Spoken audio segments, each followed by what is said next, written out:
Yeah, we freestyle every minute. What's up, y'all? Shout out to everybody in the building, man. We in here. Been a couple days, but we in here. You know what I'm saying? We most definitely in the building. What's up, y'all? Shout out to everybody in here.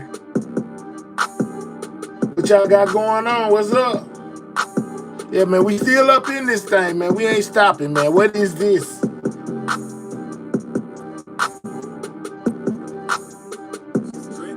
Shout out to everybody in the building, man. Make sure you double tapping that screen. Get them lights all the way up, man. We in the building, man. Once again, pregame, we here.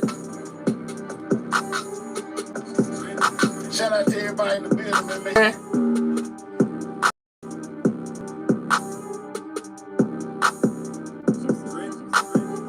Yeah, man, we back, you know what I'm saying? We most definitely back, man. You know what I'm saying? Shout out to everybody in here, man. If you ain't got you one of them sidewalk gang memberships, man, you need to go and grab you one, man. We in here, man. I don't know. It said, what just landed on Earth, man? It don't look like no plane I ever seen. It might be AI. It might be another scene out of a movie. I'm just saying, most definitely caught my eye what y'all thinking out there. What's up, y'all? What up, world? We in the building, man.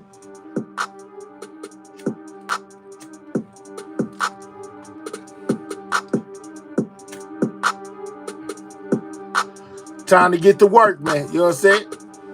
Fun, play time over. It's time to get to work. You know what I'm saying?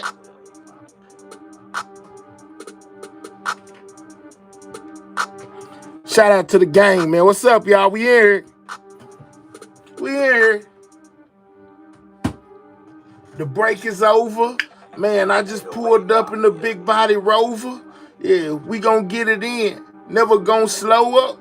I hope to my haters my name tastes like throw up. I grab a drink, pour up. Got the rap game sold up. All my people like, hold up. Wait a minute, let me roll up. Yeah, shout out to everybody in here, man. Make sure you double tapping that screen. If you got a page, man, make sure you share it. You know what I'm saying? Everything news with the news you can use is back in the building, man. What's up? What y'all think about this ship we looking at, man? It don't look nothing like anything I done seen before, you know what I'm saying? But it most definitely look like the scene we seen before without the hazmat suits, man. Now they got some kind of strange, you know what I'm saying, aircraft done landed, you know, in somebody field, allegedly. You know what I'm saying? What's up, Karen? Well informed, we back in here, man. When the rest go right, we go left, you know what I'm saying? Yeah, we here, man. Shout out to the squad, man. Make sure you double tapping that screen. Yeah, chilling. Yeah, getting this money, man. About to make a illin'. Yeah, car ain't got no ceiling. Yeah, background from Dylan. Yeah, pull up like Pippin. Yeah, my boy KTL alone. My boy RTL say, man, that fake is hell. Might be a scene out of a movie, dog. You know what I'm saying? Ran across it on my IG. You know what I'm saying? I don't know. It's just down somewhere. You know, I seen it. I brought it to y'all, man. Y'all know we be watching them drones, this and that. They talking about UFOs, this and that. You know, we got to stay on top of everything. Miss Pooh Bear, what's up? We here. What is that, guys?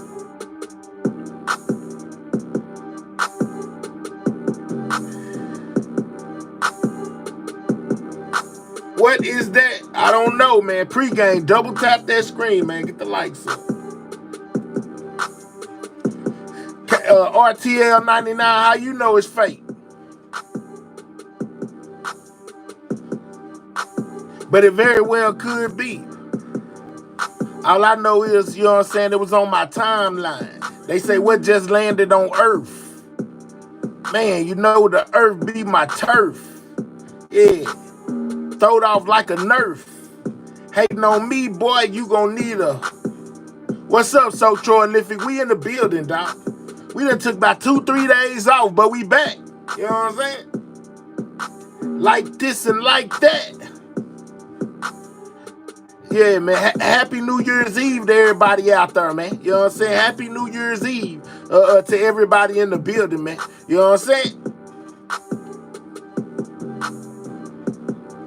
It's just the same old song. Yeah, you know my money long. Yeah, still talking on the phone. Yeah, Lanice, what's the deal, girl?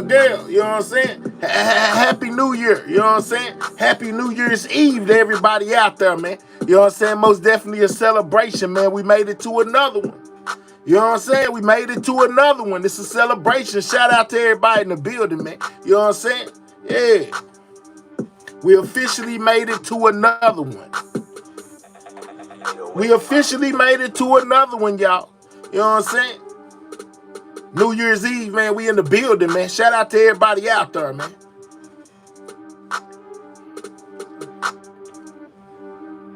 Trying to start my new year off right. Still sipping Sprite. Mess with me, then you gonna see the light. We can shoot it out or we can fight. Still rolling on chrome. New Year's Eve flow off the top of the dome. Still got them satellites on top of my home. Still making call on my new iPhone. Blowing on Doja. Might be a soldier. Gotta stay calm. Can't lose your composure. Yeah. Sit back and just roll up. It's New Year's Eve. Go ahead and pull up. Man, know your boy about to blow up. Any occasion, know that I'ma show up. I'm still getting it in. Still making money, cause I still gotta win. Yeah. What's up, y'all, man? You know what I'm saying? Happy New Year's Eve to everybody out there, man. May y'all be blessed, man. May y'all be blessed. Cut up girl in the building. Hanky TV got money to the ceiling. Lanice, let me tell you how I'm feeling. Miss Pooh Bear, it ain't no more drug dealing. Danielle, might cast the spell. Yeah, Karen Spencer, you know we swell. Yeah, we gonna go ahead and get it and stay with it. My boy L say he down, he been committed. Miss Fat up in the building. Skin in the building. Getting it in the building. Yeah, making money while I'm chilling. Yeah, and if for real, had to do them in on this freestyle drill. Man, I'm still blowing B high in the hill. You can't even see me, got a lot of time to ill. Yeah, I give them something they can feel. No, I stay major though, I ain't got a deal. Yeah, you know me, I'm riding apple over seal. Still straight out of Texas, drop the fifth wheel. Wood grain gripping, yeah, we still serve sipping. Pull a heater out on any hater that be tripping. In the streets, the money flipping.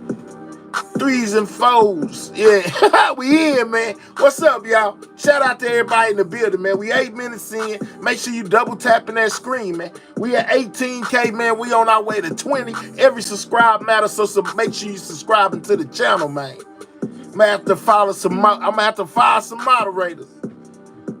Yeah, you know what I'm saying? Shout out to my mods that's in the building, though, man. What's up, y'all? Yeah, gotta keep it G. Gotta keep it me. Yeah, I'ma get it, man. It's like 1, 2, 3. Yeah. We on the road. Big body wide. Still in cruise control. Yeah. She say, Lord, Lanice say, Lord, help us, Jesus. Yeah, man, I'm gonna have to file some moderators.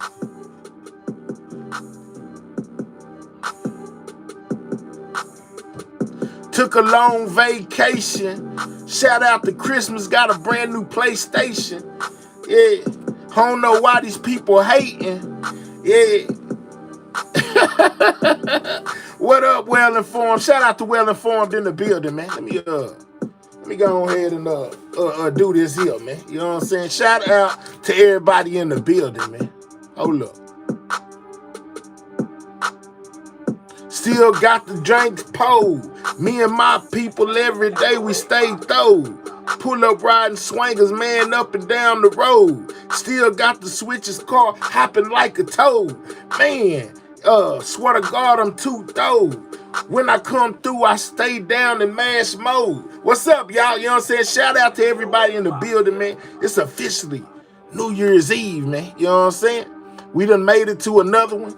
You know what I'm saying? We most definitely gotta stay prayed up. I hope everybody was blessed, man. We on our way to another year, man. You know what I'm saying? There was a lot of people didn't make it this year. Shout out to the ones that did. You know what I'm saying? Shout out to the ones that did. Yeah, go ahead and pop the lid. I'm about to go psycho like Sid. Yeah, man, we in here, man. Shout out to everybody out there, man. Just something that was interesting, you know, that came across my Instagram right there, man. You know what I'm saying? It said, what just landed on Earth? You know what I'm saying? So, hey, you know how I do, man. I most definitely got to put it out there, let y'all see it, whether it's real, fake, whatever. I don't care. You know what I'm saying? I'm just letting you know it was reported. Might be the next piece of news, you know what I'm saying, that dropped before the news get it. You never know. You gotta keep your eye on everything. Sco Thick, what's the deal, old girl? You know what I'm saying? We just popped out. We ain't been live in 3 days, man. You know what I'm saying? Over here anyway. You know, I had to pay the other channel some attention. But I most definitely got to get to the news that you can use. Yeah. Don't get it confused. We are not amused. Yeah. Land still on cruise. Yeah. Had to come up, but I had to pay dues. Yeah. These other boys can't feel my shoes, yeah. I'm so far ahead, I'm giving them the blues, yeah. I'ma go ahead and do it like I do, yeah. I might jam the original or bang screw, yeah. Yeah, big old cut. Yeah, your girlfriend got a big old... Let me slow down. Yeah, we in here, man. Shout out to everybody in the building. Robert Brooks. Oh, man, I heard about that, Sco Thick. You know what I'm saying? That's the dude in New York. You know what I'm saying? Unalived by the laws. Yeah, I seen that. You know what I'm saying? We might have to get into that. You know what I'm saying? We might have to take a look at that. Yeah, I know exactly who you're talking about. You know what I'm saying? I know exactly who you're talking about. Yeah, beef with me, boy, there ain't no walking out. Yeah, get the likes up, man. Hit that like button, man. We also got some breaking news on that boy Payne. You know what I'm saying? They done arrested some more people in his unaliving. You know what I'm saying? That was crazy. Sco Thick, did you hear about the one with the lady? You know what I'm saying? I think it was New York. Hispanic lady. Like a Uber driver or something like that, or a delivery girl. She was a delivery girl. You know what I'm saying? Went crazy. You know what I'm saying? Behind the size of her tip. You know what I'm saying? Poked the woman up. Because she didn't give her enough money in front of her kids. You know what I'm saying? Poked her up in front of her kids. Yeah, over a tip. Said the tip was too small. Yeah, unalive that lady. You know what I'm saying? In front of her little ones. Yeah, no, didn't hear that one. Oh, yeah, Sco Thick, man. It's crazy out here, man. It's crazy out here, man. You know what I'm saying? It's a lot going on, man. It's a lot going on, for real, man. Shout out to everybody in the building, man. Hold on, let's get to this before. Let me turn this down. Shout out to everybody in the building, man. Happy New Year, New Year's Eve to everybody in the building. Happy New Year to y'all. You know what it is. What's up, Libra, baby? You know what I'm saying? What's up, Gina? Shout out to you. You know what I'm saying? Shout out to Gina in the building. Shout out to Libra, baby, in the building. Mars Attack. What's up, Dark Chocolate? What's the deal? You know what I'm saying? Shout out to everybody, man. You know what I'm saying? Happy New Year's Eve to all of y'all, man. It's a lot going on out here, though, man. It's a lot going on out here, man. If I do say so myself. Man, do you know that they can they can now bring your hearing back? You know what I'm saying? So, anybody know some people out there, you know, suffering from hearing loss or ain't never been able to hear? You know, they making waves now, man. People always underestimate the human brain and how smart we really are. You know, they cover them with a bunch of conspiracy theories and, you know, it got to be this and it got to be that. You know, they ain't really going out of space. You know, all that good stuff they say, man. But humans are amazing creatures, man. We learn real, you know what I'm saying? We learn and we expand and we make the impossible possible, man. Anything you put your mind to, you can pretty much do. You know what I'm saying? Just something that caught my attention today with this hearing thing. It said world first 3D printed micro needles paved the way for hearing loss treatments, guys. You know what I'm saying? Yeah, man, they 3D printing micro needles, you know what I'm saying, to I guess stick in your ear, you know, and make it where you can hear. Yeah, man, I'm just saying though, man, that humans are smart as hell, you know what I'm saying? They be out, man, listen, man, it's no replacement for the human brain, man. We really a lot smarter than we give ourselves credit for. You know what I'm saying? What's up, man? What's up, AJ? Shout out to you. We in the building. Hey, man, we in here. Yeah. We most definitely in here. All right, man. Y'all know how I do. This just a pregame. You know what I'm saying? A little bit of this, a little bit of that. You know, just running through some of the things that I done seen throughout my days and days of being on Instagram, stories that caught my eye. You know, made me have to come put it in the show and see what's going on with some of them, you know, if somebody else covered it. You know what I'm saying? All right, so let's start. Since it is New Year's Eve, you know what I'm saying? Since it is New Year's Eve, you know what I'm saying? I most definitely gotta let y'all hear what's her name? Justina. I think it's Valentine or something like that. Used to be on Wild and Out rapping, you know, doing a little rap battle. She did a 2024 wrap up, right? I think it was pretty fitting for the show, you know what I'm saying, considering we be talking about a whole range of topics, and she most definitely covered a whole range of topics of things that went on in 2024, you know what I'm saying, in her rap, you know what I'm saying. So, yeah, man, you know what I'm saying, yeah, I see somebody said they remember her. Okay, I bet. Let's kick the show off with her then. You know, we're going to let her do her little wrap-up of 2024, man. Happy New Year's Eve to everybody in the building, man. Y'all already know what it is. Let's go. Hold on, I gotta turn the sound back on. JV.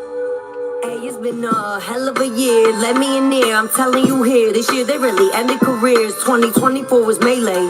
Hit that like button. Double tap that screen, man. And Shay Cat was not kidding. I guess that it was written. What Mr. Williams said came to fruition. The industry started to spiral. 90 million views. The whole interview went viral. Nicki and Meg head to head. How could you miss? Double tap that screen, y'all. Get the likes up. Two of the biggest rap stars had to watch us fight. Alaska Airlines lost a door mid-flight. Usher killed it at the Super Bowl, you know he carried. Everyone wanna know who Risa married. Yeah, Risa Tisa hit us with a story, it's a heathen. We wanted to know how did he meet her, bagger than leave her. A lot of beef was in the air, would you fight back? Would you? Kendrick told Drizzy he was like that. J. Cole was the first person shooter in it. Then he changed his mind, I guess he heard the future in it. He cocked back, squeezed, and took his shot back. Said that was his friend, so where is Ops at? Everyone stayed on hedge just like a top hat. This shit really drove me to drink, I need a shot glass. Star Spangled Banner so bad, they need a detour. Let's go, get them likes up, guys. Double tap this one. Kate Middleton went missing. Happy New Year's Eve to everybody out there.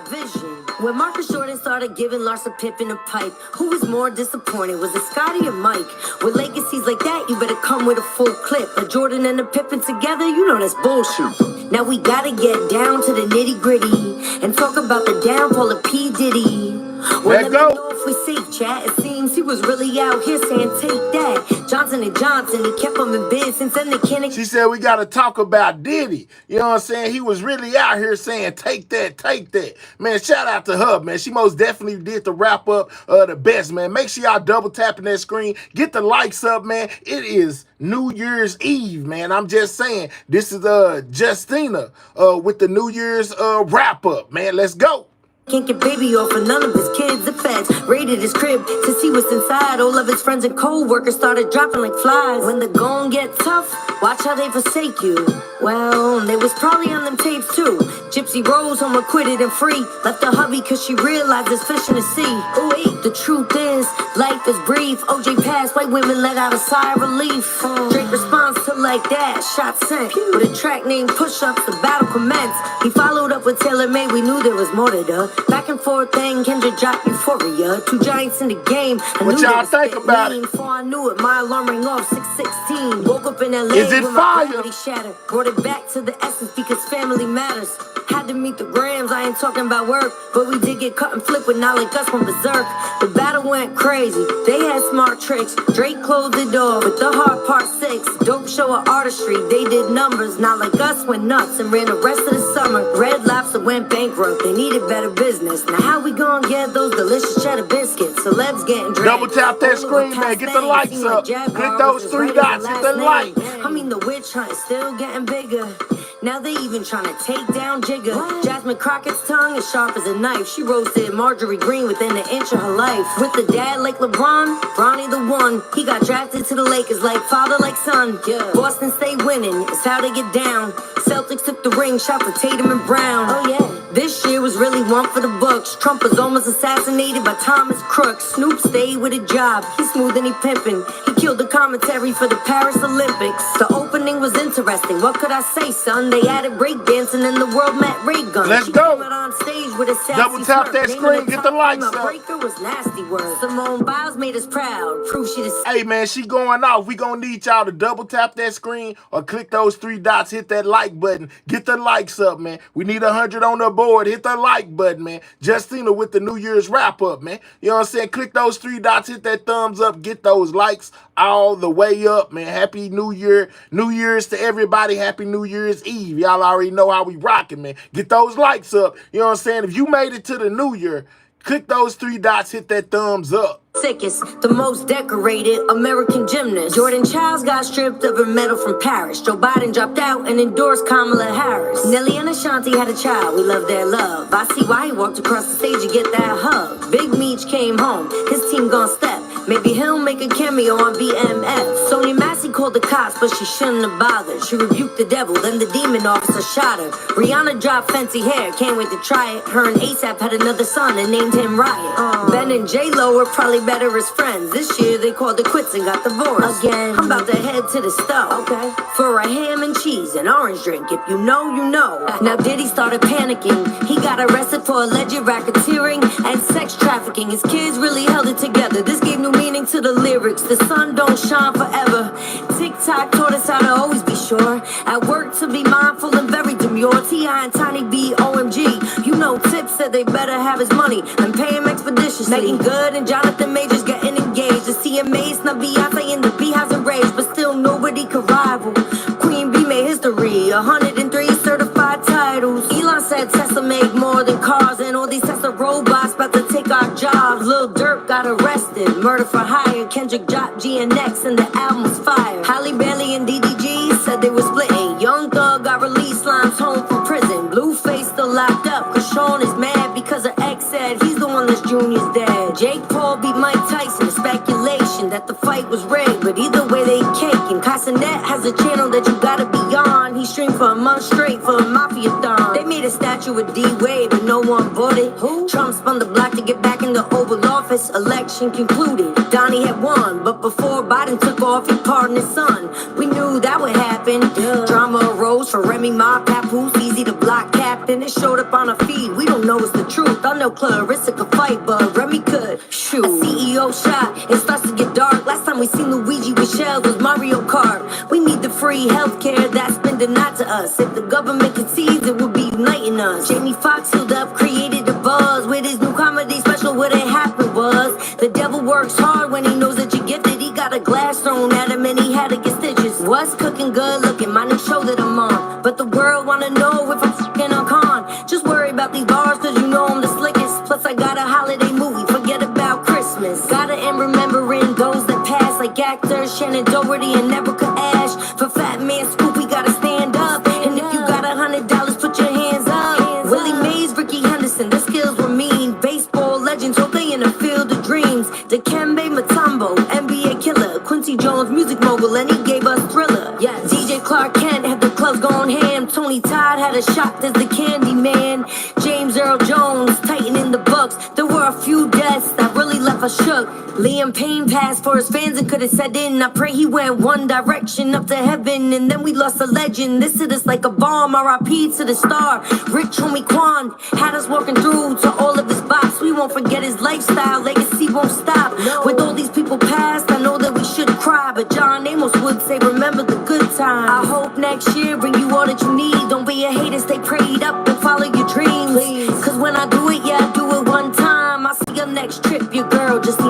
time.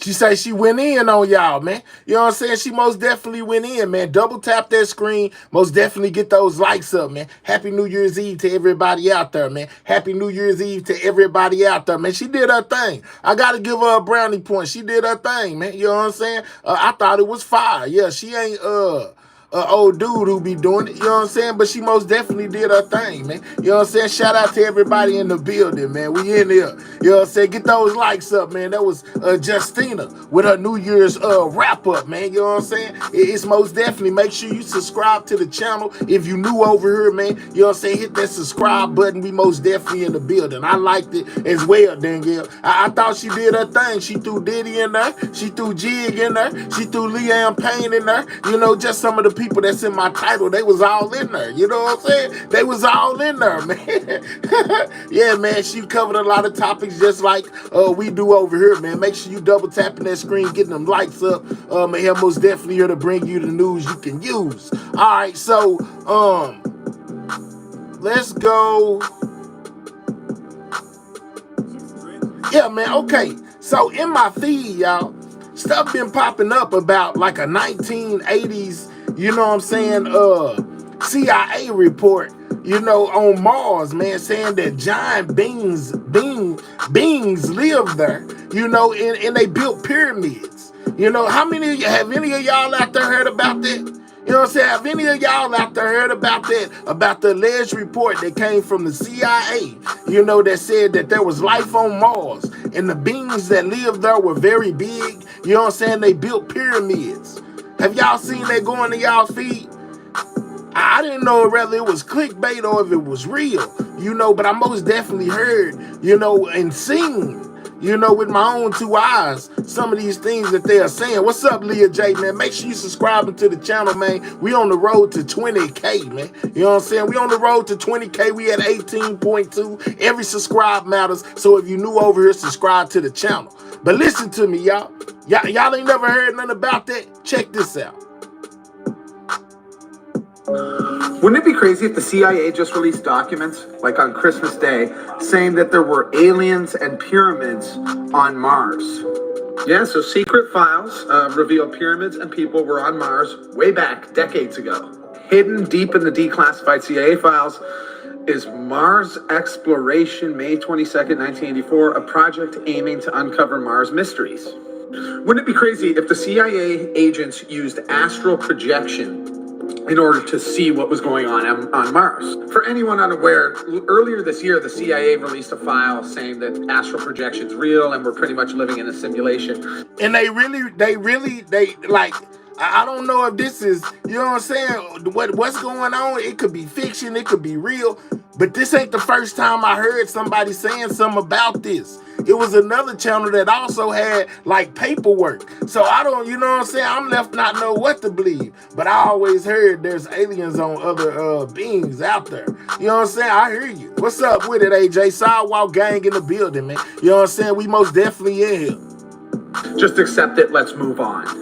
A participant described large pyramids on Mars, and they encountered very tall, thin people, you know, giants, Nephilim, who knows? And apparently these Anunnaki individuals fled Mars.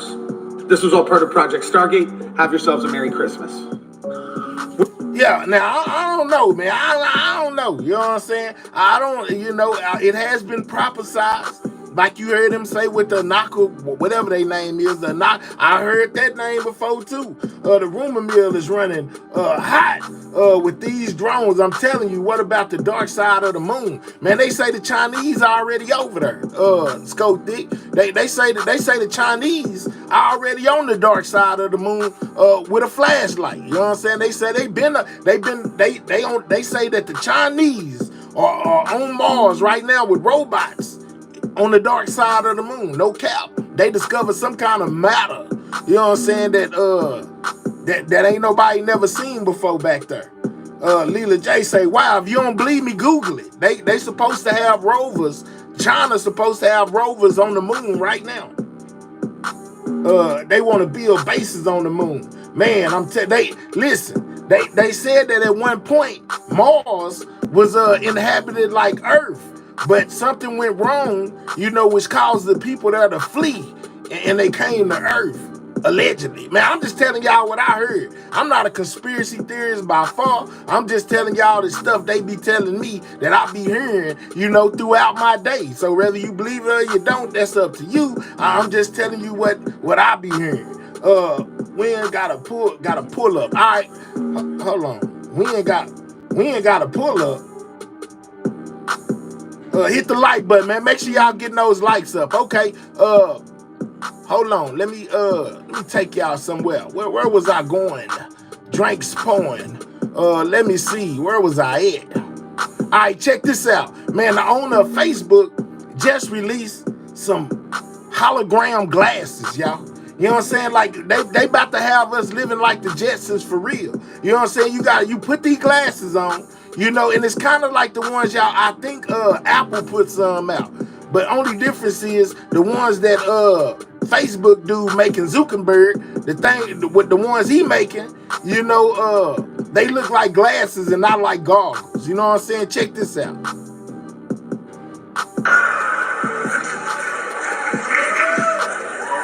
Yeah, thanks for keeping them secure. We turn that up so we can hear it. Double tap that screen, get the likes up. We need 40 more for 100. Happy New Year's Eve. Alright, here we go. There you go. This is Orion, our first fully functioning prototype, and if I do say so, the most advanced glasses the world has ever seen. Man, they finna have us living like the Jetsons for real.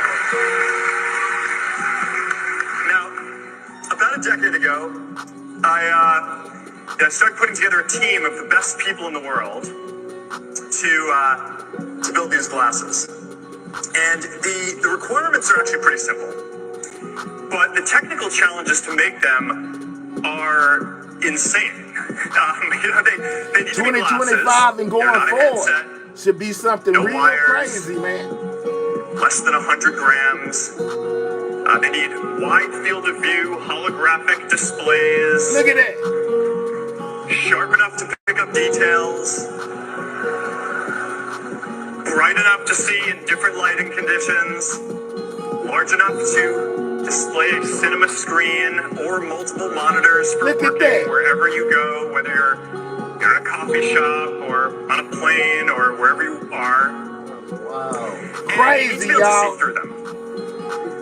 And people need to be able to see through them too and make eye contact with you. Right? This isn't pass-through. This is the physical world with holograms overlaid on it.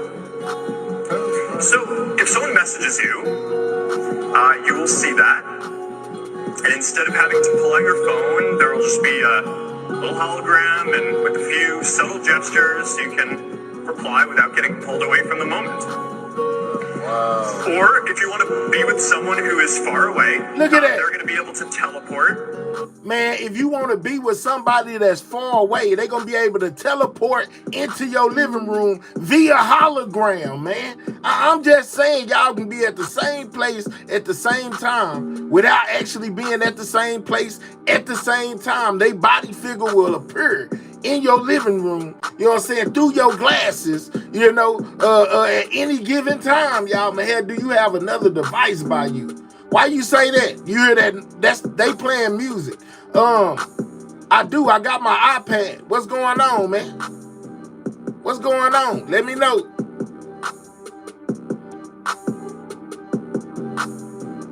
I got my iPad. You know what I'm saying? What's going on?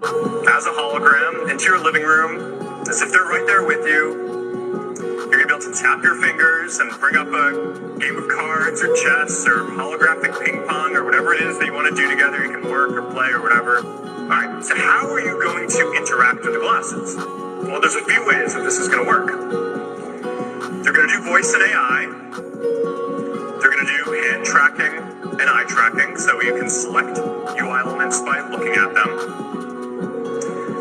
But there's one more way that you're going to be able to interact with them that is really pretty neat. a neural interface. See, voice is great, but the thing is... Yeah, man, they about to go off, man. You know what I'm saying? They most definitely about to go off with these glasses, man. That's crazy, y'all. Voice and AI, holographic pictures, you know what I'm saying, before your eye, your loved one, your kids, somebody you ain't seen in a while can magically teleport into your living room via your hologram glasses. Yeah, man, in the future. In the future, that's crazy. You know what I mean? I'm just saying. Think about it. LOL. EJ say they make the technology appealing so you get comfortable with them encroaching on your rights. No, hell no human contact. I don't like that. All right. Now, remember the other day, I was telling y'all about these robots, you know what I'm saying, and how I feel about these robots, right? You know what I'm saying, like the Tesla robots and all this and all that. I think it's about to be a machine war that's about to go on, that's going to start taking place. I don't think that on the battlefield is going to be a lot of humans out there no more. I think they're going to replace them with these robots, right? I was telling y'all that. I ran across a report, you know what I'm saying, that showed these dogs they got. You know what I'm saying? These dogs ain't your normal dogs. They robot dogs. With like machine guns strapped to their back. You know what I'm saying? Another thing that made me think about that. What's up with it, Alicia B? And then, y'all know recently the Amazon workers went on strike, right? You know what I'm saying? So what happened with that, right? This is what they did. The owner went and got some robots. You hear me? And now they feeling like having the robots will be cheaper than having the humans. Because versus paying you 7, 8, 10, 15, 25, however much money people making warehouses, instead of paying the employees that much money, you know what I'm saying, or any money, period, the human ones, man, we don't even need y'all. We'll just get the robots. And guess what? It's going to cost us $3 a day to run these robots versus paying you all these wages, this and that. The robots don't need breaks. They don't call in sick. They ain't missing work just because they got their check. They ain't taking off when it's income tax season. They ain't doing none of that. You know what I'm saying? They can run day in, day out, all night, all day, you know what I'm saying, every day, as long as they keep them maintenance, right? If you think I'm capping, check this one out. It says Amazon work robots will reportedly cost $3 an hour to operate. Ain't that cheaper than having humans? I'm just saying, man. It's getting bad out here. The average Amazon warehouse worker in the U.S. is paid $18 an hour. So $3 versus $18. Look at that thing. You know what I'm saying? What you need humans for when you got robots doing this? Well, it's about to be a lot of jobless folks out there, man. Starting with Amazon. About to be a lot of people with no jobs, starting with Amazon. What, $18 an hour compared to $3 an hour? They can do your job plus some. Ain't that something, y'all? You know what I'm saying? They made them people, you know, go test out the robots. We don't even need humans no more. The only thing we gonna need y'all for is maintenance. You know what I'm saying? We gonna cut out a whole lot of jobs with these robots. When we getting spaceships, we already got them, Alicia B. So where are we going? Man, look, I don't know what we gonna be doing. But these robots about to make a lot of human jobs obsolete. You know what I'm saying? Just being real. Hold on, let me find this dog. Y'all gotta see this dog. Or these dogs. Hold on, where is it? Let me see if I can find it. Hold on. Let me find these dogs for y'all. Get the likes up, man. We need 100 on the board, man. We need 40 more people to click the 3 dots and hit the thumbs up button. Where the dog at? Oh, trust me, y'all want to see these dogs. Did I not save the dogs?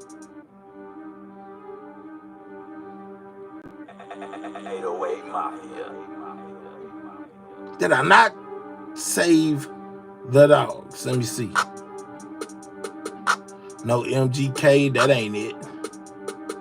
Did I not save the dogs?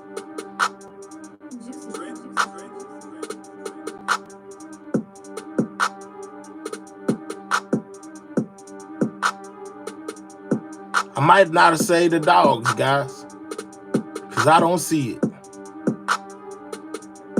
And I should have saved the dogs. I lost. If I didn't save these dogs, I lost, y'all.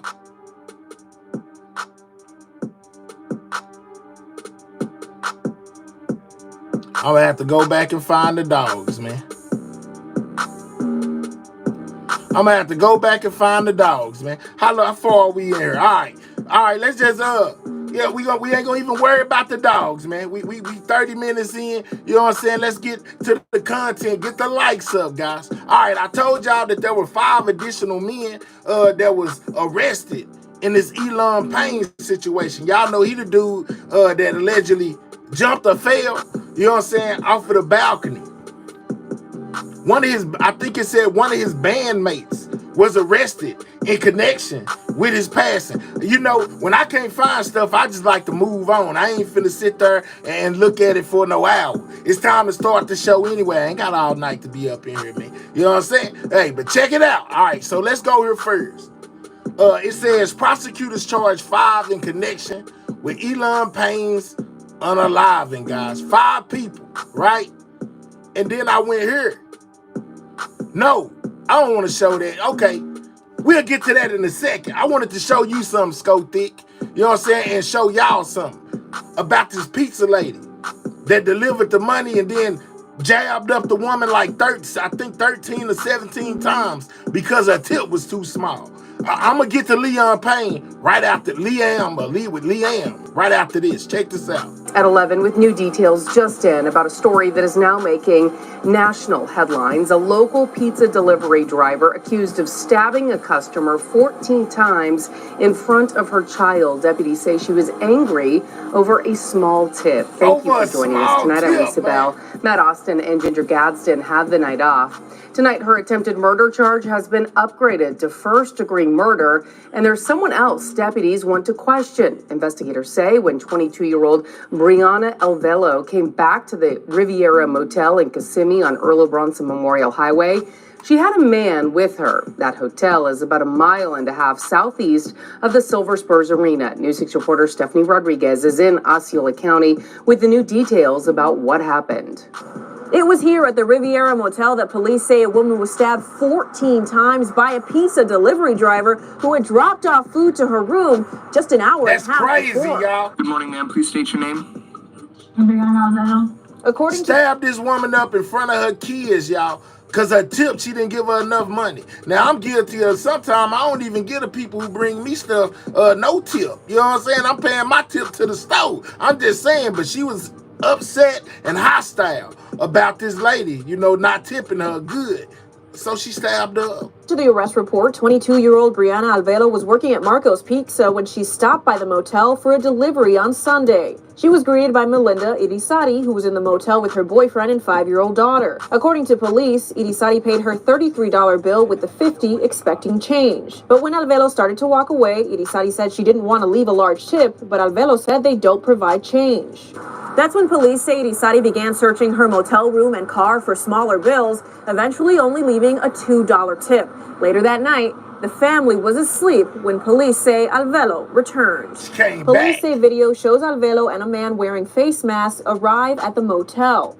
Irisati told investigators a man pointed a gun at her boyfriend, forcing him into the bathroom. He told investigators they didn't take anything, but that they knew what they were there for. Alvelo began breaking their belongings and stabbed Irisati 14 times. Irisati told police she believed Alvelo was trying to kill her and was afraid for her life and her daughters. She was taken to the hospital for emergency. Man, we got 300 people in the building, 68 likes. Click those 3 dots. Hit that thumbs up, man. Y'all got to get the likes right. We need at least 100 on the board, man. That means at least 40 of y'all need to click those those three dots, hit that thumbs up. I know we got some support in the building, man. This about the pizza lady who didn't get a large enough tip and decided to on a woman who in front of her children. You know what I'm saying, about not getting enough money for delivering them pieces. 25 more people, y'all. Click those three dots, hit that thumbs up. Surgery, where she learned she was a few weeks pregnant. Investigators say they came here to the Marco's Pizza on Chap's Place, and the manager confirmed that Alvelo was the one who delivered the order to Riviera Motel. She was arrested right here on Monday. A company spokesperson told News 6 the safety and well-being of customers and team members are always our top priority, and we are taking this incident very seriously. Alvelo is charged with home invasion with a firearm, kidnapping, and aggravated assault. She was originally charged with attempted murder, but is now facing a premeditated murder charge. News 6 is working to confirm who died. She was denied bond. The state believes that this is a punishable by life offense. Police continue to search for the man they say helped Alvelo attack the family over a bad tip. Anyone with information is urged to contact them. Reporting in Kissimmee, Stephanie Rodriguez, Getting Results, News 6. Ain't that crazy, y'all, to unalive somebody or attempt to unalive somebody because they didn't give you a large enough tip? That's crazy, man. All right, so back to what I was saying about Mr. Payne. Man, it's crazy. They'll take you out the game over a little bit of change, man. You know what I'm saying? The woman might didn't have it. She was struggling, you know. She only had enough to buy the food, but the woman felt like, you know, her tip wasn't big enough and she lost it. It be the fine ones. Listen, Hyro, I'm just saying, dog, get those likes up. We need 19 more people to hit that like button. All right, so when it comes to Mr. Payne, they say he was on all type of drugs, you know what I'm saying? Yeah, him and his partner was allegedly up there chilling. The partner left before Liam unalived himself. That's what they said. They said he might have unalived himself at first. Then we found out that they arrested some employees because they found a 10 top to a 10 can, you know what I'm saying, in a soap thing that they believed that the narcotics was brought to him in, right? So they didn't arrest the partner or whatever at first. They just arrested the hotel employees that they thought had something to do with it. Then we seen footage of them. Then people were saying, well, it was, you know, they were saying that it wasn't what we thought it was something else. And then they went back to he did it himself, basically, right?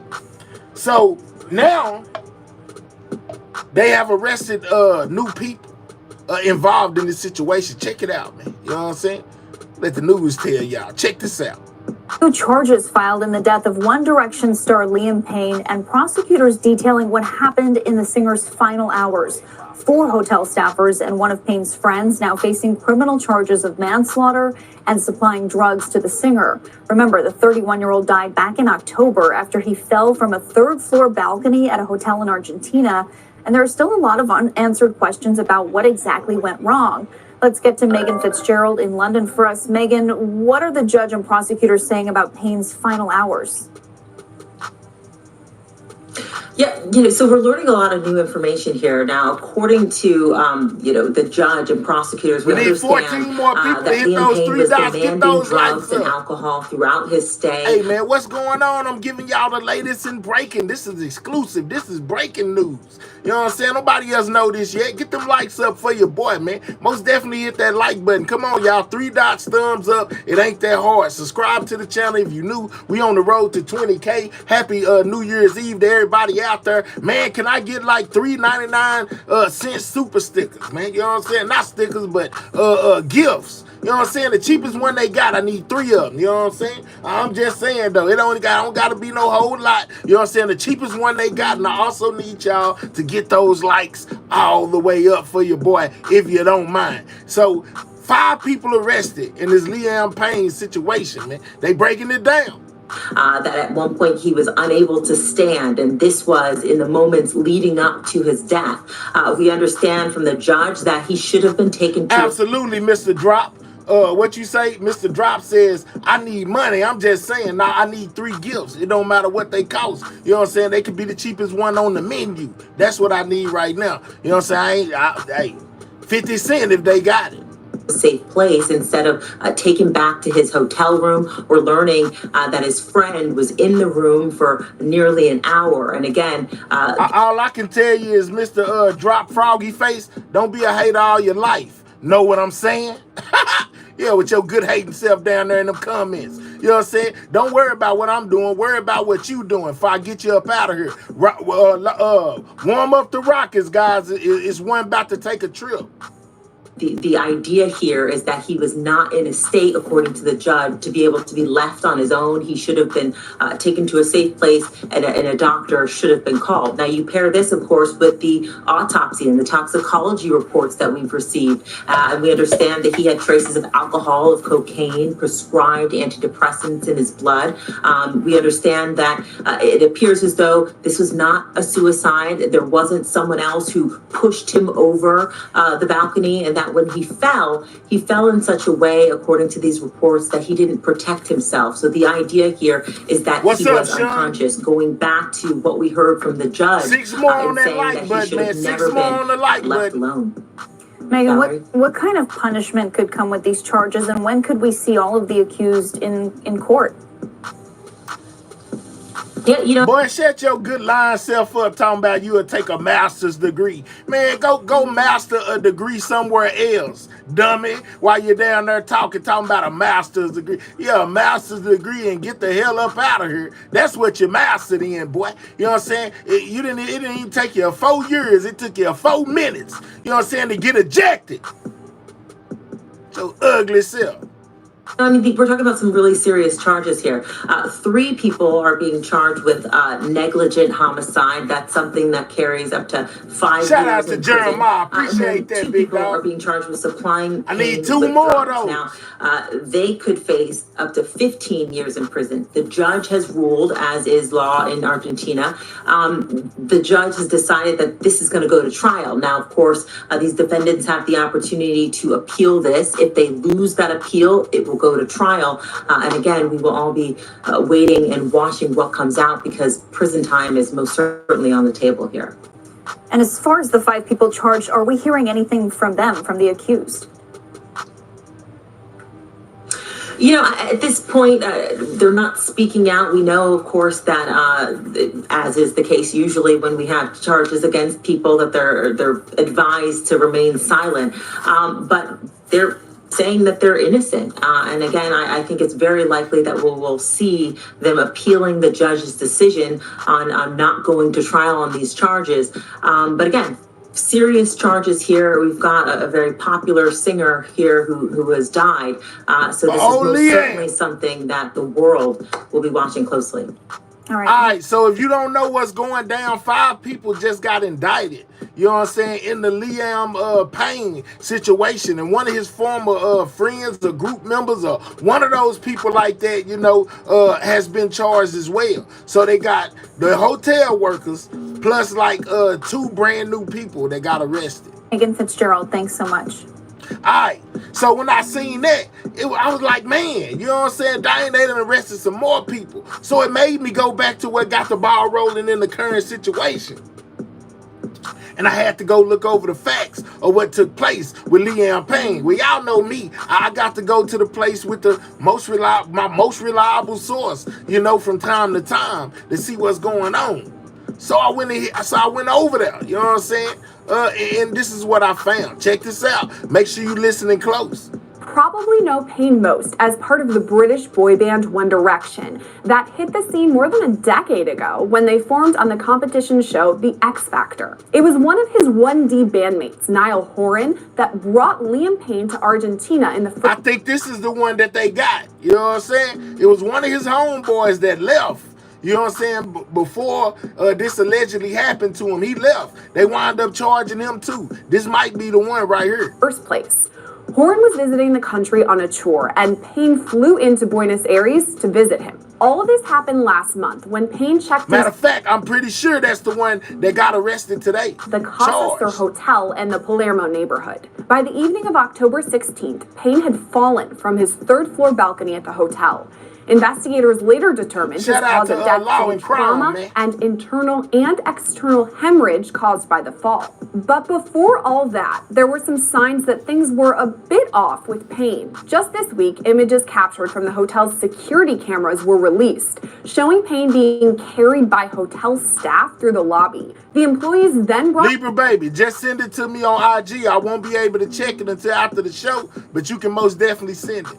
Payne into his room, where minutes later he would fall from the balcony. It was about the same time that the hotel staff called emergency responders, reporting that there was a guest who was off his head on drugs and acting erratically. The worker reportedly said, quote, "I don't know if the guest's life is in danger. The room has a balcony and we are afraid he might do something." This is By the crazy, time y'all. first responders arrived, Payne had already fallen from the balcony. As part of the autopsy So investigation, like I said, oh my goodness. But like I said, you know what I'm saying? I think this is the one that got in trouble. You know what I'm saying? Whichever one he went out there to see, because it most definitely in that report I just showed y'all, it said one of his friends or bandmates is one of the people that's charged as well. investigators found an alarming amount of drugs in Payne's system. Experts tested both his blood and urine, showing he had traces of alcohol, cocaine, prescription antidepressants, and something known as pink. Man, they gave that man a little bit of everything. Maybe they forced him to take all that. You know what I'm saying? But it sounds like they gave him a little bit of everything. Cocaine. That's actually a drug cocktail, typically mixed with ecstasy. Hey, Libra baby, was it the pow situation? The pow situation. I think somebody just sent me something and said, you know what I'm saying, it was a pow situation. Libra baby. Ketamine and caffeine. Okay, I know you're multitasking when you're watching our videos, Oh, we ain't but doing if that. you're out and about running errands, We ain't promote nobody but self fill in code everything news. and they apparently left before his fall. Inside Payne's hotel room, officials found at least 4 supplies of narcotics and other drug paraphernalia, including a burnt candle, burnt soda can top, a piece of aluminum foil, and a Dove soap carton that authorities believe was used to secretly hand off drugs to Payne. Investigators still aren't sure whether Payne was conscious at the time of his fall, saying he may have been partially or fully unconscious. They said he had that tussie on him. That same thing that Diddy was addicted to. Had him out his mind. You know, they said that the tussie could contain a wide variety of narcotics off in it, like a mixture. You know, and the celebrities and people in high status, you know, have been getting high off of it. His death, Argentinian authorities conducted 9 searches of the hotel, a friend's home, and other areas nearby. According to the Argentinian National Criminal and Correction Prosecutor's Office, investigators conducted several dozen interviews during this time, speaking with hotel staff, family members, friends, medical professionals, biochemists, and even psychiatrists. Frank, you too. Investigators have also looked through more than 800 hours worth of video from the hotel and other cameras that were nearby. On top of that, they've investigated Payne's phone, analyzing things like his calls, texts, messages, and social media accounts. Weeks after Payne's death, 3 people were arrested as prosecutors brought forward a 180-page ruling. The first suspect is a person who police say, quote, accompanied the artist on a daily basis during his stay in the city of Buenos Aires. This suspect is charged with abandonment of a person followed by death. We're not going to list his name because investigators haven't publicly revealed it, but this person is likely one of Payne's close friends. The second suspect charged in Payne's death was... Did y'all hear that? You know what I'm saying? They said that it's one of Payne. I told y'all, one of Payne's close friends. We're not going to list his name because investigators haven't publicly revealed it, but this person is likely one of Payne's close friends. Told y'all. The second suspect charged in Payne's death was a hotel employee who, according to the press release, must answer for 2 proven supplies of cocaine to Liam Payne during the time he was in the hotel. This is for educational purposes. purposes The third suspect only. is an alleged drug dealer. I told y'all, man. You know what I'm saying? One of them was one of his alleged partners. You know what I'm saying? The friend that brought it, that got him there. You know what I'm saying? That's crazy. dealer charged with supplying narcotics. Because police have not listed the suspect's name either, we're not going to include it in the report, but we believe it's a person who met Liam Payne just a few weeks before his death. The charges against all three suspects were brought early this month, but just this week, we're learning even more details about Payne's death. According to reports, when Payne's body was found, he had a bag with a strap around his shoulder. He didn't have that bag in the security camera video that was taken just before his fall, so Liam Payne must have put it on when he was back in his room. However, we still don't know what was inside that bag. We do know what was inside of another bag, though, that was found in the days after his death. This bag was found on the second-story balcony just one floor beneath Payne's room. Inside the bag were pills and some whiskey with a note written for Liam. Some are now theorizing that Payne may have thrown the bag onto the second-floor balcony and planned to get it later. So he threw the bag on the second floor. I don't know, man. Whoa, man. They say he had a bag strapped to him, and they found a bag on the second floor, guys. You know what I'm saying? Did he throw it on there while he was falling? I don't know. But, man, he fell from a mighty long way, man. Golly. And he had a little bit of everything in his system. Lord, there are also reports that Payne felt trapped. Y'all think they tried to take him out? Y'all think they took him out? You think somebody might have threw him off of there? I'm just asking. At his hotel room and was trying to escape. Additional reports suggest this may have been a pattern for Payne, who just months before was apparently locked in a Florida hotel room by his security guard, concerned for his safety or that Payne may try to leave via the balcony. There is still a lot of questions in the death of singer Liam Payne, so to try and get some answers, we're joined now by retired police commander and host of the podcast Profiling. Breaking news for y'all that don't know. You know what I'm saying? There was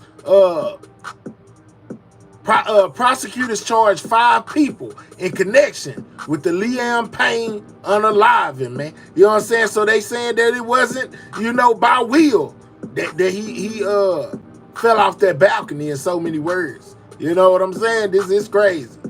This is super crazy. Let's go, though. Mike King. Mike, thank you again for coming on with us. Oh, thank you, Sierra. I always enjoy being on with you. Well, I like talking to you because you help me break down the cases, and that's what I want to do right now about Liam Payne. We're getting some new reports that he was actually trying to escape when he fell from the balcony that eventually caused his death. What do you make of? He was trying to escape, guys. You know what I'm saying? Now, they had said that before, and then they said, well, maybe not, maybe even if they brought it to him, they wasn't responsible, as far as him jumping off the balcony or whatever. But now they saying that he was trying to escape again. So these 5 people got something to do with his unaliving. It wasn't self-inflicted. This is nuts. Of that report. I've listened to those reports, especially all of the hype around the word escape. And I guess I find that word alone to be a little troubling, because it makes it sound like he's a hostage or that he's being held against his will. And I think maybe a better term would be that he maybe was claustrophobic and needed to get away, didn't like being confined to the hotel room. But I don't believe he was being held there against his will, which kind of is the term that bothers me with the word escape. Nonetheless, he is trying to run away from something, whether it's a claustrophobic feeling, a feeling that he's just got to get out and breathe a little. And, I believe that especially celebrities experience this at a rate that the rest of us have a difficult time comprehending. I remember my dear friend Wilford Brimley, the actor. He and I would go out to lunch and we would just be surrounded by people wanting to get his autograph. And so oftentimes he'd wear a goofy hat, but it was pretty hard to change his big mustache and his personality. But I think these folks that are in this industry experience such an overwhelming amount of pressure that they oftentimes do get confined to their quarters just for their own. Well, he kind of spoke on Diddy. Cardiac. He kind of spoke on Diddy one time in the interview, and then they started trying to link them together, but it hasn't been proven that Diddy had nothing to do with this, but they did arrest 5 people. Now one of them wasn't Diddy. Protection and safety. And if you think about someone who's charged with the safety of a celebrity, they're going to put them where they can ensure that they're safe, especially if they're wanting a little downtime.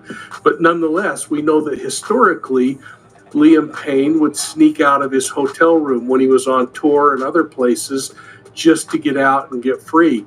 And now, if in fact he was in a state that the autopsy seems to support that he was under the influence of narcotics, who knows what his thinking was and what he was trying to do at that moment.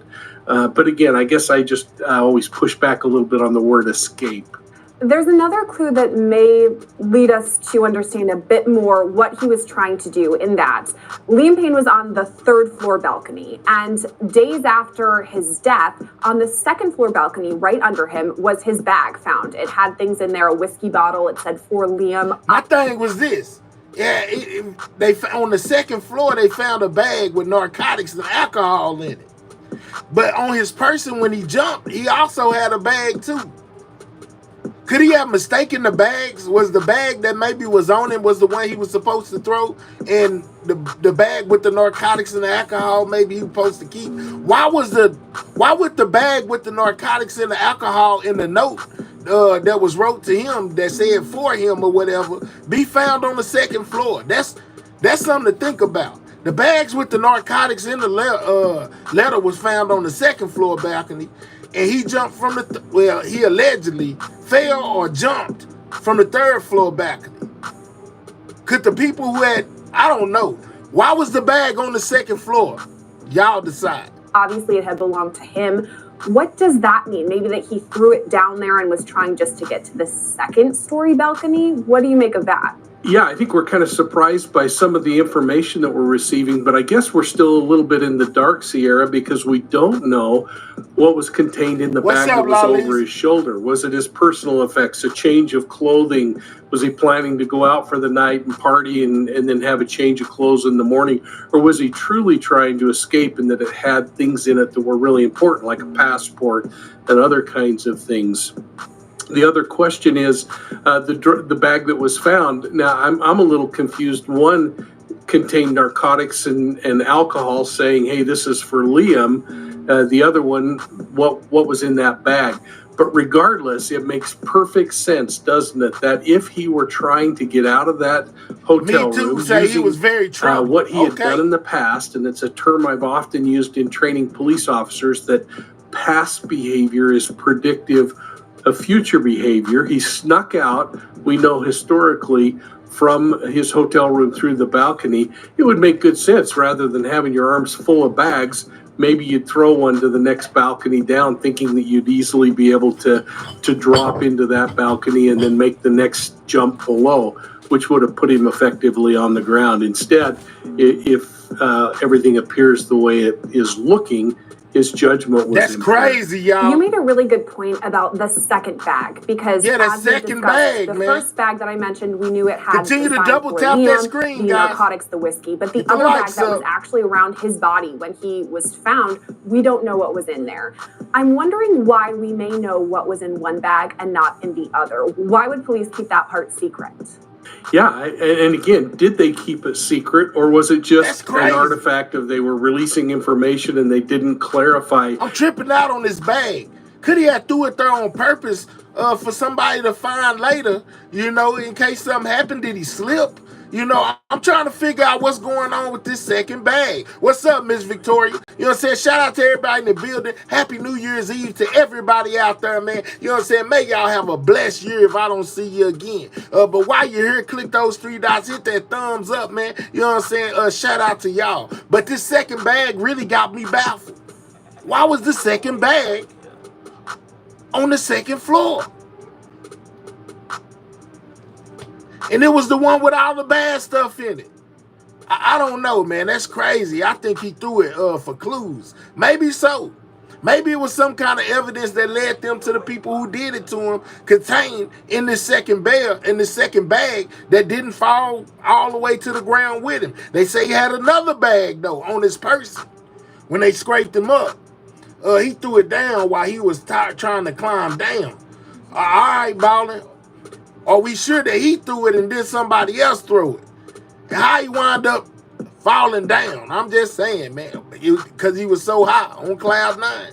Hey, by the way, folks, there were 2 bags. One contained this, the other contained that. He was balcony jumping, but okay. It is significant that they call out that the one bag is kind of a go party bag filled with narcotics and drugs and alcohol. And again, why they're calling that out, I don't know. Or was it simply an oversight that they didn't say, hey, here's what was in both bags? I think after Liam Payne's death, we've really been winding the clock back and taking a look at everything that led up to it. Could something have prevented it? What went wrong? Obviously, there's been charges, which we'll get to in a second. But if we're talking about his life in the moments, days beforehand, we have just saying, Cartier, video that we're seeing. And why did they take the homeboy to jail too? Remember, they took the homeboy as well as some of the hotel staff to jail too. And then they said he was trying to escape. Just saying, man, it's crazy.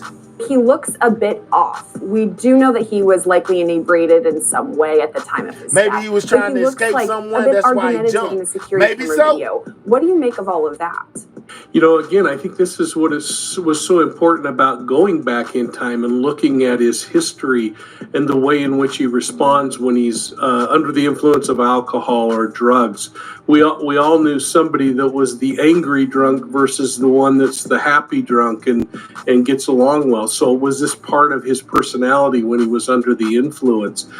Maybe we know that so. In the lobby he was breaking his laptop computer. We know that he was very agitated and creating quite a ruckus in the lobby. Was that because there was what we would term as a precipitating stressor that happened, something that really set him up? All right, we got Me22 say he was trying to escape. The hotel employees should have just called the ambulance when he was convulsing in the lobby. All right, Me22. What did he receive an email on that laptop and that just caused him to go into this crazy funk? Or was he just building and slowly getting more and more confused and as a result of the narcotics or a mental situation? Was he really experiencing some kind of mental health crisis? He was a singer, TNT. You mentioned his laptop, just as an idea. Maybe he got... he was a singer. He was part of a boy band. What was it? One Direction or something like that. He wound up being unalived in Argentina. Basically, he was on a whole lot of narcotics, man. You know what I'm saying? And they done arrested 5 people in his unaliving. You know, saying that he was trying to escape the room he was in, and that's how he wound up falling. Got some sort of message. We do know that the investigators in Argentina looked through a lot of information. I mean, they interviewed dozens of witnesses, but then they also looked through his cloud, his cell phone, his social media. But I mean, we keep our phones with us all the time. We're talking all the time. There's a lot of data in our phone. Do you think it's possible they're still combing through all that information? Oh, absolutely. There would be so much information that they would want to really get an idea of what's happening. Not only those messages that would require search warrants to be able to get some of that information, the phone's physical location during the days leading up to this event. Were there contacts and physical one thing, location that's for sure, between messages and the device's location? See, Liam didn't make it to 2025. Shout out to all of y'all that did. Continue to double tap that screen, man. You know what I'm saying? But this is a very weird case, man. Somebody might have pushed him. I'm just saying. Him going to meet with somebody somewhere. Could it have been in one of those homes? Oh, Penny, shout out to you, girl. You've been missing a lot. We've been over there on the other page like it ain't no tomorrow, girl. You've been missing in action. But we most definitely missed you. Shout out to Penny. You know what I'm saying? Most definitely happy New Year's Eve to you. You already know what it is. You know what I'm saying? Matter of fact, I am up today. We will be over there when I get done with this, Penny. You know what I'm saying? Shout out. I see. I'm happy you back and I'm happy to see you, man. We most definitely still pushing. We ain't stopped nothing. Right now, we talking about Liam Payne in this situation he got with 5 more people being arrested in his passing. Homes of the people who were ultimately arrested. So all of that has to be put together in a timeline that makes sense so that they can understand the behavior, not only the emotional behavior, but the physical behavior of where he's going and what he's doing and who he's communicating with, because all of that helps bring together this picture that we're trying to put together based on publicly released information. Exactly, Lanice. Lanice says, but they said he was paranoid off that Tootsie. So was it all in his head? It most definitely could have been, but not, I guess apparently not. You know, Lanice, because they done arrested 2 additional people, which makes a total of 5 people arrested in his passing. One of it being his own boy. That leaves us with a lot of questions that I believe law enforcement would have as a result of the forensics. So that's the digital forensics side of things. But if we're looking at the other side with his autopsy, something I keep going back to is whether Liam Payne was actually unconscious when he fell off the balcony. So we have seen reports that he was potentially conscious right before, if he in fact threw his bag to the 2nd floor thinking he was going to make it there. But we don't know for sure whether he was unconscious at the time of yes, the ma'am, fall. Miss Victoria. How does Make all sure of you that play? subscribe. So I think that's interesting because I also read a report the first responders did some initial testing where they see some reflex things happen that did not happen in Liam Payne's case that would suggest that maybe at that critical moment when he hits the ground that he was unconscious. But you're right. Either he or another actor staged a beautiful scene of putting the second bag down onto the 2nd floor, packing a bag, making it appear that he's trying to leave. And again, I think this case really is leaning toward accident, but you have to consider, and this is something only the investigators really get to see and try to decipher, is whether there was staging going on, whether this man was literally unconscious at the time he was either propelled off of that balcony or fell off of the balcony trying to make these moves and these jumps. And again, you got to go back to this preceding behavior that he would escape from his room. And again, I'm using that word as well. So they saying that it wasn't uncommon for him to escape from his room by using the balcony, right? The only thing different this time, well, I guess that we know, was he was on that Tootsie tripping, hallucinating, tripping with himself, but escaping his room wasn't something that he hasn't did before. I'm just saying. But it is strange this dude keep on saying, I use the word escaping, meaning leaving. Then just say he left his room. He snuck out. You start saying escaping, people start thinking foul play and this and that. But for some reason, they got his homeboy locked up. It's more to this than meets the eye, guys. But that he would escape from his room going off of the balcony. Past behavior is predictive of future behavior. It would take someone who would have to know his behaviors and how he did things in the past. And undoubtedly, the hotel staff worried that he might do that. So maybe he said something to that effect. It's interesting. Out of the 3 arrests, there's one that's an alleged drug dealer. Then hotel staff, as you said, they were kind of monitoring him. And then another person that was really close to Payne that had been with him the entire time he was in Argentina. So obviously knows him pretty well, at least his habits for the past couple of days. So those 2 people, the one that's the hotel employee and the one that was close to Payne, they have an eye on him and his habits, what he does. Do you think those would be the people? So they said a person close to him and the hotel people had an eye on Payne. You know what I'm saying? So for him to get off of that balcony, if they was watching him, you know what I'm saying, they must have let him do it. That's probably why the homeboy locked up. That police would look at if they potentially may have staged this scene. Well, I think all 3 obviously would have to be looked at. And again, I guess hotel surveillance footage would tell us whether the drug dealer specifically came to the hotel or not. But it's the people that were with him at those final moments, including hotel staff members who carried him up to the room and took him inside.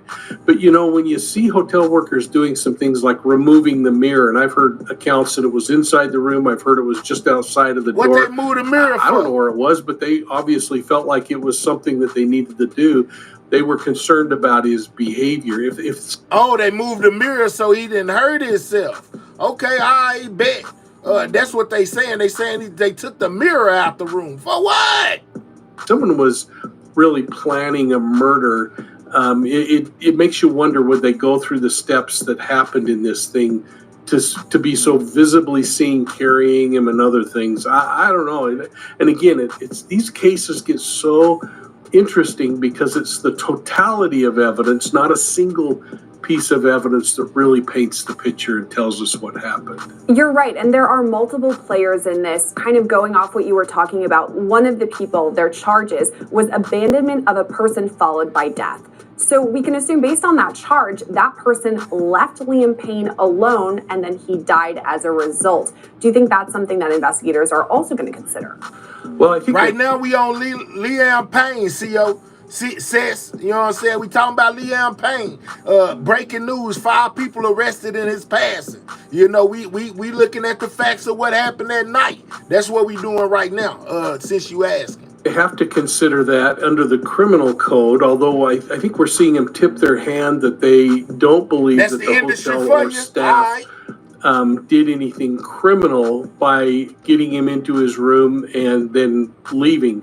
Most importantly, because that hotel manager calls first responders, the people who should respond when someone's in crisis. So I think the question's going to become on the civil side of the fence of, did the hotel have some responsibility to sit with him until medical personnel arrived, if in fact that was the plan from the get-go, or did they put him in his room thinking, okay, things have settled down, and then all of a sudden he escalated and made some phone calls, or he was out on the balcony and someone in the room next to him called the hotel and that led them to make the phone call. So we can't just assume what may or may not have happened, because we just have so little information amidst all this bucket load of information that's coming out every single day on the case.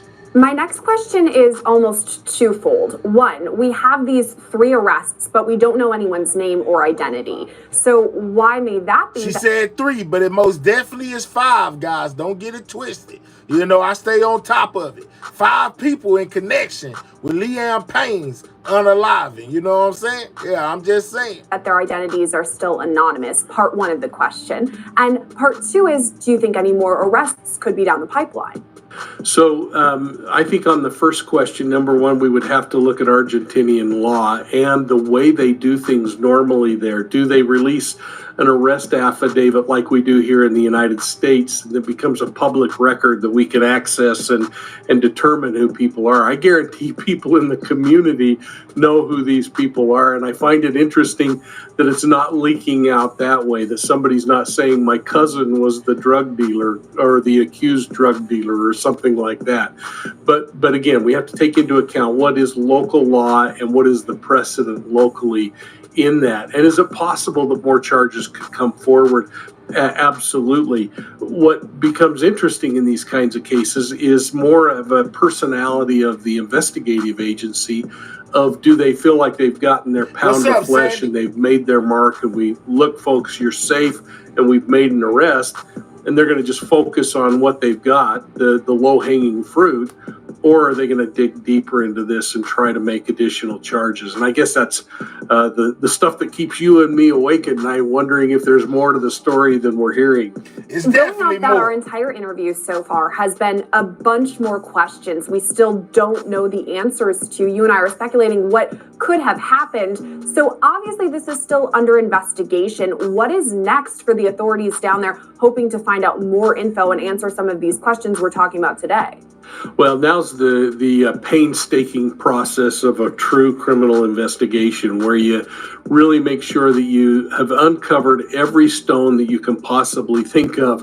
And I'll tell you what, Sierra, if I could go back and fix all the mistakes I made in all the criminal cases I handled over my career, I'd love to do it, because the moment they close this case, they're going to think, oh, why didn't I do this? Or why didn't I check that lead out? And sometimes we in the public get a little critical when we learn of something later. Well, most likely law enforcement learned about it at the same time we did, and they're probably thinking the same thing. Why didn't I do this? But there is so much work to do in these kinds of cases, and just kind of tying up all the loose ends and chasing down the conspiracy theories and the leads that are just absolutely bogus but still have to be followed up on, just so you can say to the public, we've exhausted every lead.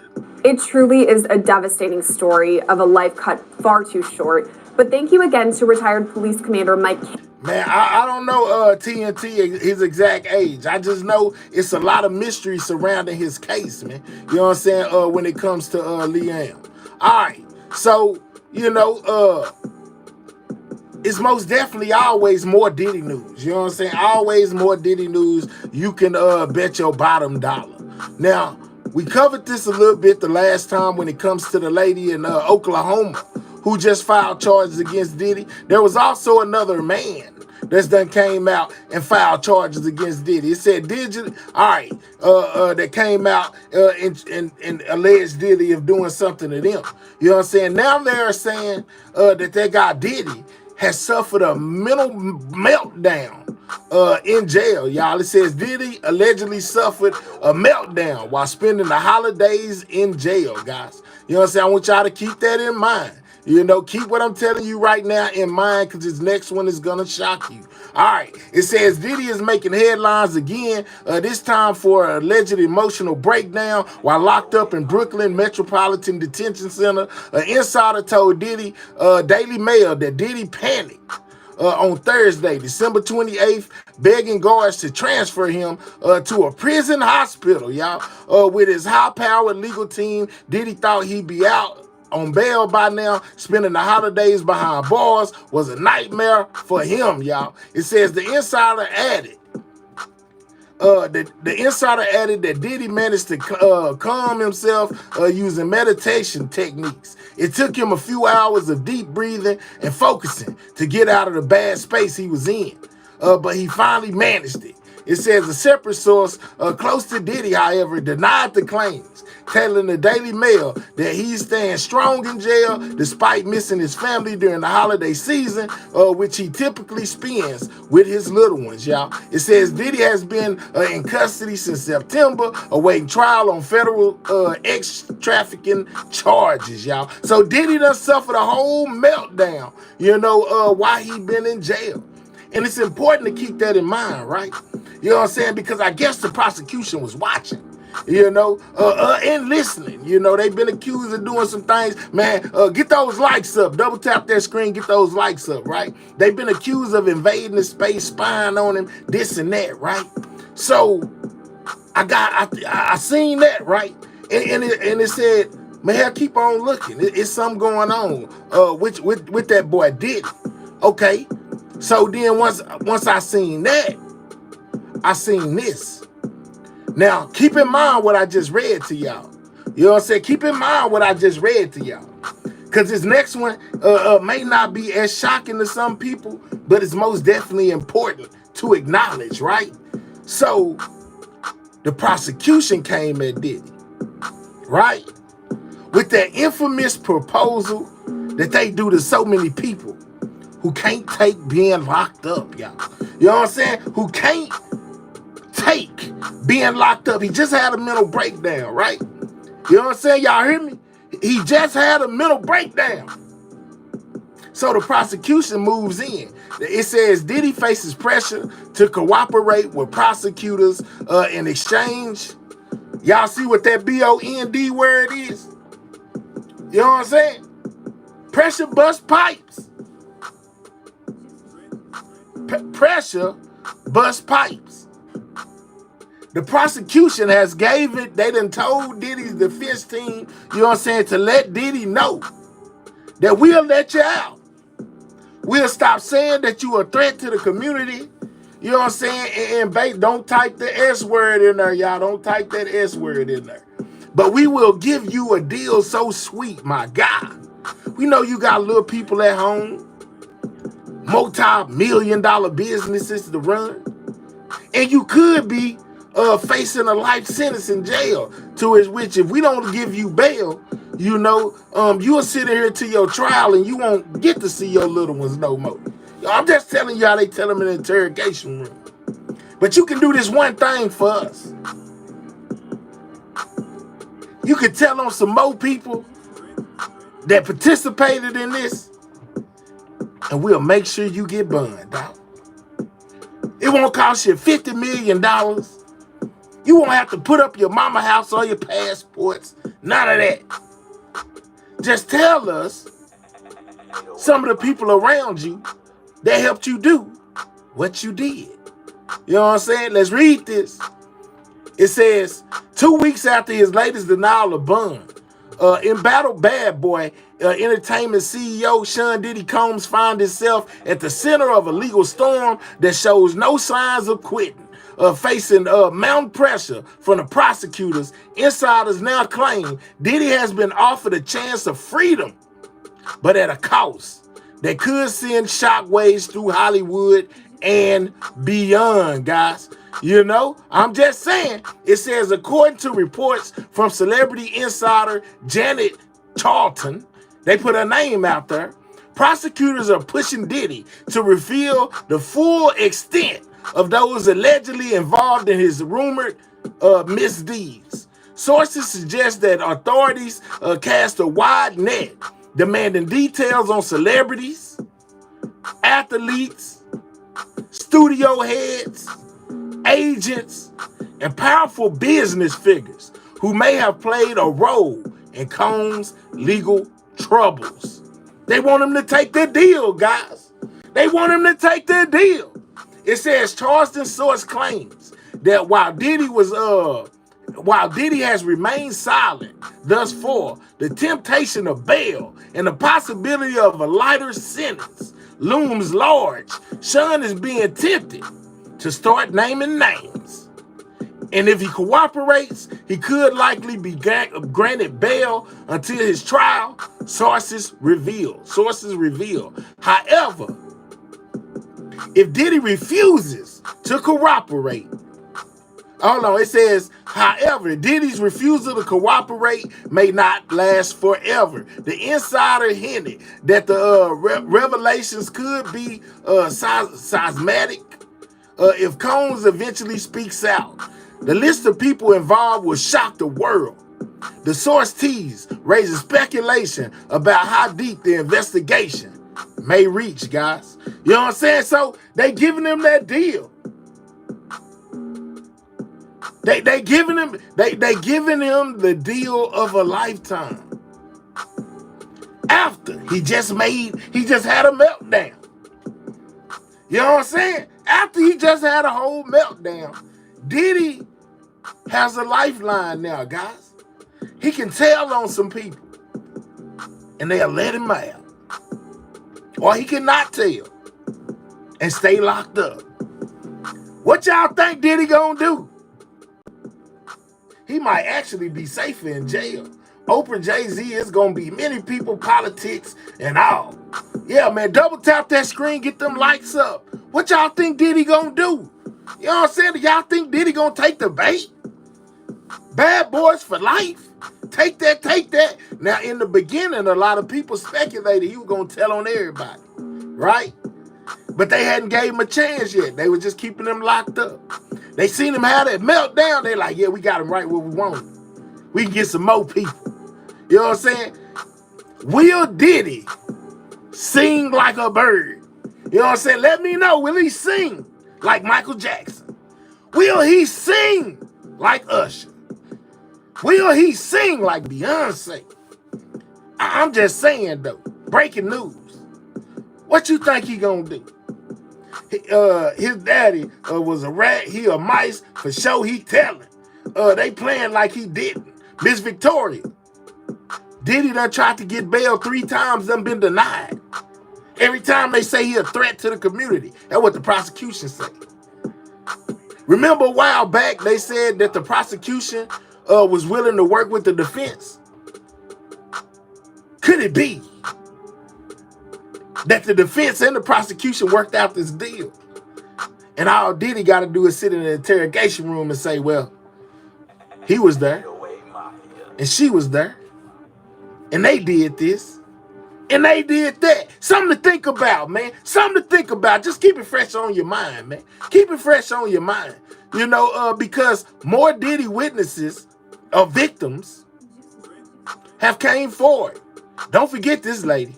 For Sean Diddy Combs and an Oklahoma radio station, claiming she was... Now, I told y'all about the radio station winner, cousin that wound up going to Diddy's black party. You know what I'm saying? She was supposed to be going to a white party, but it turned into a black party. You know what I'm saying? The lady was out of Oklahoma, black lady, but she was fuzzy on the details. I told y'all that. I read y'all that. Now I'm about to show y'all that. Drugged and sexually assaulted at one of his parties back in 2006. 2 News Oklahoma's Emma Birch breaks down the lawsuit and spoke with that woman's attorney, who says Combs is not the only one at fault. This 45-page lawsuit claims that a local radio station, Delta Airlines, and a New York City hotel are responsible for the alleged sexual assault on Latoya Gibson at a Diddy party back in 2006. A Tulsa woman claimed whoever sent me that cash out, man. Happy New Year's Eve to you. May you be blessed. Thank you very much. We still need 2 more gifts. You know what I'm saying? To hit that screen. It don't matter if they the cheapest one. I ain't tripping. It costs a penny. You know what I'm saying? But send your boy 2 more gifts, man. We need 2 more. Claims a national radio contest turned into a nightmare. The lawsuit reads Latoya Gibson's sibling won a radio contest in 2006 through KJAM's 105.3 here in Tulsa. The two were flown for free to New York City to go to a P. Diddy album launch party.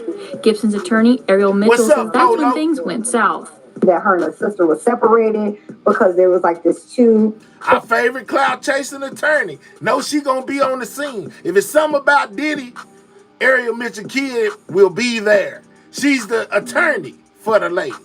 Long entrance where one person approved your outfit, and she thought her sister was right behind her in that process, but then she wasn't. In the suit, Gibson claimed she had less than 2 pre-made drinks at the party and began feeling sick. She later claimed she doesn't remember anything until she woke up in the hospital. What's up, Mel One? Now, almost 20 years later, Gibson and many more are suing the artist for sexual assault. Mitchell says she also wants others involved to be held responsible. They created an environment for Mr. Combs to abuse. 105.3 KJAM's, Delta Airlines, and the Roger Smith Hotel are included in the suit for negligence and conspiracy. Thank you. Because we believe they knew what type of nefarious things Mr. Combs was up to. And they delivered fresh victims to him. I reached out to KJAM's for a statement regarding the suit. I have not heard back yet. Until then, Diddy awaits trial in May. Mitchell tells me she and her clients are hopeful for the right outcome. As we all know, most times once you get criminally convicted, we on Diddy right now. Cakewalk. Even if he didn't have a criminal trial, I'm pretty confident in my civil case. Reporting in Tulsa, I'm Emma Birch, 2 News Oklahoma. Hi, you know what I'm saying? That was the Oklahoma news covering an Oklahomian. You know, because the lady that won was allegedly from Oklahoma. Her and her cousin. Her cousin won tickets to Diddy. She went with her cousin, wound up getting selected to go to the party. Her cousin could not. You know, after she went to the party, she took 2 drinks, passed out. You know what I'm saying? Woke up, went to the hospital. You know, all this and all that. So that's one of the most recent ones coming through the Diddy pipeline of all these accusations he got. But there's also another one that has came, and it involves a man, guys. You know what I'm saying? It involves a man, you know. Let's talk about the Diddy Wild King night. Shout out to that, Lanice. Thank you. You know what I'm saying? Most definitely trying to reach the goal of 3 gifts, you know what I'm saying, a night. You know what I'm saying? 3 or more a night. Gifts, it don't matter if they a penny. I'm just saying, man. You know what I'm saying? YouTube say I need those sometimes, so I'm most definitely let y'all know. I'm just saying what they telling me. But anyway, so Diddy was having some wild night parties. You know what I'm saying? King nights. I was like, wow. Now, this alleged male victim was a participant. He had this male to set up the whole extravaganza. We need 40 more on that like button, man. We almost at 200 on the like. Click those 3 dots, hit that thumbs up, subscribe to the channel if you new. We on the road to 20K. We are currently at 18.3. Shout out to all the people that already subscribed, man. All right, so he was not only was he having the white party, he also was having the black party, and then he would do king nights. And that's where everybody would basically treat Diddy like a king, man. You know what I'm saying? This next dude that's coming up, he was sent out to buy all type of stuff for these parties, lubricant, baby oil, you know what I'm saying? You name it, he had to go get it. You know, toys, all of that. No cap. No cap. Well, he turned around and started suing Diddy. You know, my people with all the paperwork and know everything going on can tell you a little bit more. I most definitely interject in here and there, tell y'all some more about what's going on. But another man has came forward and filed charges against that boy Diddy. Lord, have mercy, Jesus. Just nasty. Combs is facing more explosive allegations in a bombshell lawsuit. This one filed by his reportedly former executive assistant, who claims he was coerced into setting up drug-fueled parties and even performing degrading acts to prove his loyalty to the music mogul. We're going to break down these latest... Could this be Farnsworth? I'm just saying, man. You know what I'm saying? I don't know, man. He was making them set him up. Could this be fun? Where is Bentley? But anyways, shocking details of alleged sexual coercion, abuse, and manipulation, and how this adds to the mounting legal troubles for Sean Diddy Combs. Welcome to Sidebar, presented by Law and Crime. I'm Jesse Weber. Well, it is another day, and it is another Diddy lawsuit. Yep, this time from a man who says he was the former executive assistant of the disgraced rapper and music producer, and he's accusing Diddy of essentially sexual coercion, abuse, battery, sex trafficking, intentional infliction of emotional distress. And it all stems, he says, from what happened at these lavish drug-fueled nights called Wild King Nights. So this 32-page lawsuit, which was reviewed by multiple outlets, including Rolling Stone, was apparently filed in Los Angeles by a man named Philip Pines, who says... All right, so it says... she said people are turning themselves in. Did Bentley fly off to it? Maybe Farnsworth was out here watching draws and holding umbrellas for Diddy. Let's talk about it, EJ. Yeah, for real. How many so far? So how many what so far? Four. Four that we know of so far. 4 men that we know of so far got charges against Diddy. From 2019 to 2021. So actually more recent than some other suits we've seen against Sean Combs that have been in the early 2000s or even the 90s. But according to reporting in the suit, Pines is alleging a few different things here. Now, before we even get into it, and there is a lot to get into, you might be wondering, what the heck does that name mean? What are we talking about when we said Wild King Nights? Well, part of this lawsuit alleges that Pines had to prove his loyalty to Sean Combs, who was dubbed the King, by performing sex acts for him, hence the name Wild King Nights. The suit even reportedly says that Pines was treated, quote, like an animal playing fetch in order to prove his loyalty. And by the way, that is just one of the many disturbing details in this lawsuit. Now, he said he was making the man prove his loyalty. Doesn't that kind of put you in the mind of making a band and Diddy making them walk all the way across town to go get a slice of pie or whatever it was they had to go get, the cheesecake. That's what it was. Proving yourself to Diddy. You know what I'm saying? Think about it. You know what I'm saying? Think about it. He said he had to prove himself to Diddy. He was treated like an object. But listen, it gets even more crazier. Man, we need 200 on that like button. Let's get 40 more people clicking those 3 dots, hitting that thumbs up. If you're new over here, subscribe to the channel. We on the road to 20K. We currently at 18.3. Can we get 40 more people on the like button for New Year's? You know what I'm saying? Get the likes up to 200. Click the 3 dots. Hit the thumbs up. To help me break it down, I want to bring on friend of the show, defense attorney Mauricio Padilla, who has been our go-to as we've been covering the Sean Combs saga. Mauricio, so good to see you. Thanks so much. Happy holidays. Before we get into the... as well. Yeah, thank you. Before we get into the specifics here, you know, I feel like we're almost becoming numb to the lawsuit after the lawsuit after the lawsuit. And do all of the allegations against Combs so far that we've seen make the claims here, these new claims, do you think it makes it more or less true? In other words, does the fact that a lawsuit comes out in late 2024, as opposed to maybe at the beginning of the year or right after he was arrested, But, on the heels of all the allegations so far, how should we all be thinking about yet another lawsuit against Sean Combs? I think little by little, it's chipping away at whatever he's got left as far as reputation-wise. I mean, I think when I read it, the biggest key factor for me is that we're talking about somebody that was under his employ, if that allegation is true. If this was actually somebody that was employed by him. They said, man, not any cheesecake, Junior's cheesecake in Brooklyn. Yeah, go walk over there and go get me that. I'm in Texas. I need you to walk to New York. Prove your want to be down with the squad. From 2019 to 2021, he's got a problem on his hands because it's not just a Jane Doe or John Doe or a random person. This is someone that was, in his circle, under his employ. So the allegations are serious, and as we've seen, could be. Are they not naming the female celebrities in the Diddy and Jay-Z thing because she paid up? Who paid up? Talk to foreshadowing testimony in the criminal case. When I read this, I can't fathom that the prosecutors aren't going to want to talk to him or include him, especially regarding the allegations of scrubbing his cell phone and other devices for evidence, things of that nature. That when you read it, it really, it goes hand in hand with the indictment. I want to get into that, especially the time frame, because let's keep this in mind. Prosecutors have alleged criminal conduct from 2008 to 2024. This would be right in that time frame. So let's everybody keep that in mind. We'll talk more about it, but I have to get into a little bit more of these allegations, starting with what Payne says he was in charge of doing for these parties. What was his...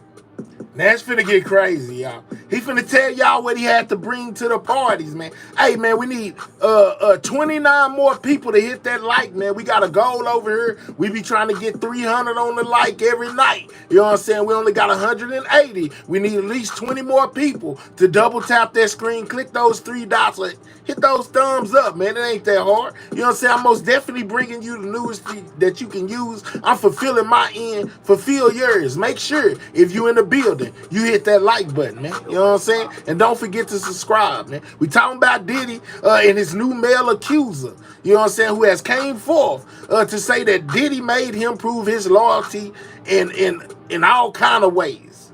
Just put it like that. But listen to what he had to bring to the parties, guys. This crazy. Job. So one of the things Payne alleges here is that he was responsible for setting up these gatherings, which reportedly involved heavy usage of various illegal drugs and alcohol and sexual paraphernalia. And sometimes it would take place inside of Diddy's bedroom. He says that Diddy instructed him to prepare spaces with these specific items. Quote, plaintiff was instructed by Sean Combs on multiple occasions to ensure his personal bedroom and or various hotel rooms were set up with red lights, ice buckets, alcohol, marijuana joints, honey packs for male libido, baby oil, Astroglide, towels, illegal drugs, and I'm sorry to say this, power banger sex machines. That Lord have mercy, man. Diddy had the machines in the room, girls. He had the machines in the room. You know what I'm saying? Do that to bring ice buckets. You know what I'm saying? Honey packs. You know, I'm just saying, and not only that, he had to bring baby oil, Astroglide. Y'all know what those products do. You know what I'm saying? You most definitely know what a power banger X machine is. If you don't, well, I don't know what to tell you, man. You might need to find out. But yeah, man. Oh my God. Can you imagine what was going down in there? You already know what was going down in there. You know, got a machine in there that's moving faster than a man could ever move, ladies. You know what I'm saying? Yeah, just a whole. That's why they needed them ice buckets. That's why they did. Hey, the ice buckets wasn't for Diddy. You know what I'm saying? The ice bucket was for you ladies who was at the parties. You know what I'm saying? With that X machine. You know what I'm saying? That power banger X machine. Lord Jesus. Too freaky for me. Let's go, lovely Miss Jones. I'm just saying, I don't, man. I can't show you nothing, Penny. You just got to use your imagination, you know. Go look at one of them websites. They got them all over there all day, every day. You can find out exactly what it is. I need 12 more people to double tap that screen, man. Hit that like button, man. That's how you hit the like. Double tap your screen or click those 3 dots, hit that thumbs up, man. Diddy say he was not playing around. If the dudes wasn't going to get it done, that X machine was gonna wear you out, and then you was gonna need a bucket of ice after it was over, ladies. Don't be mad at me. I'm just telling y'all what this report say. Hey, I'm just saying. That's the way it's categorized. Now, if you're unfamiliar, Astroglide is a lubricant, and also on that list allegedly was an erectile dysfunction drug called Cialis. Already lovely, Miss Jones. Thank you. So these party supplies, he says, was kept in a bag called the MVP bag. The MVP according to Rolling bag. Stone, who says it reviewed a copy of the lawsuit. Payne says he couldn't just leave the supply. You know what? You know what, John? You may be right, dog. I take that back. It may not have been just for the ladies, man. You exactly right. I forgot. You know what I'm saying? The dude that's filing the charges is most definitely a man. So it could have went either way, man. It could have been. Gosh darn it, it could have went any way. Ha! I'll be dang. Lord, the hallway and walk away. No, he alleges he had to be let into the room. He ended up seeing what was going on behind closed doors, so to speak. By the way, as you can see from a lot of the stories that we cover on Sidebar, it just goes to show you how important personal safety is. Called it and by the way, machine bag. Let's go. When it comes to protecting your privacy online, I think you would be shocked at how much of your personal information Lord Jesus, contact those. I highly recommend. Sidebar, an interest here, something very interesting I want to talk about is that Payne makes mention of the fact that he was exposed to what was allegedly going on inside. She say, what was the ice for? It was to reduce the swelling. You know, it was to reduce the swelling. That's what the ice was for. You know what I'm saying? After the machine, the banger machine, you was most definitely gonna need an ice pack to reduce the swelling. That's all I can think of. You need Astroglide, baby oil, you know, and ice. You know, yeah, you know what I'm saying? Most definitely. Let's go, EJ Libra. We definitely getting drunk. I'm going to call everybody. Let's go. These rooms, that he couldn't just drop the stuff off and leave. If those allegations are true, how does that impact the strength of his claim, the strength of this lawsuit? Because allegedly he's a key eyewitness. Ice, baby. Let's go. He's a key eyewitness, and not only that, but he says that he was forced to look at the videos that memorialize these parties and these events when he was scrubbing the videos off of his phone, and he actually says that. Now listen, this dude says that he scrubbed the videos off his phone, I think Diddy phone, to get rid of the evidence. He would record it, and then old dude was in charge of scrubbing the phones. Sound like a lot of hurt people. Let's go. Need big ice buckets. Yeah, real talk.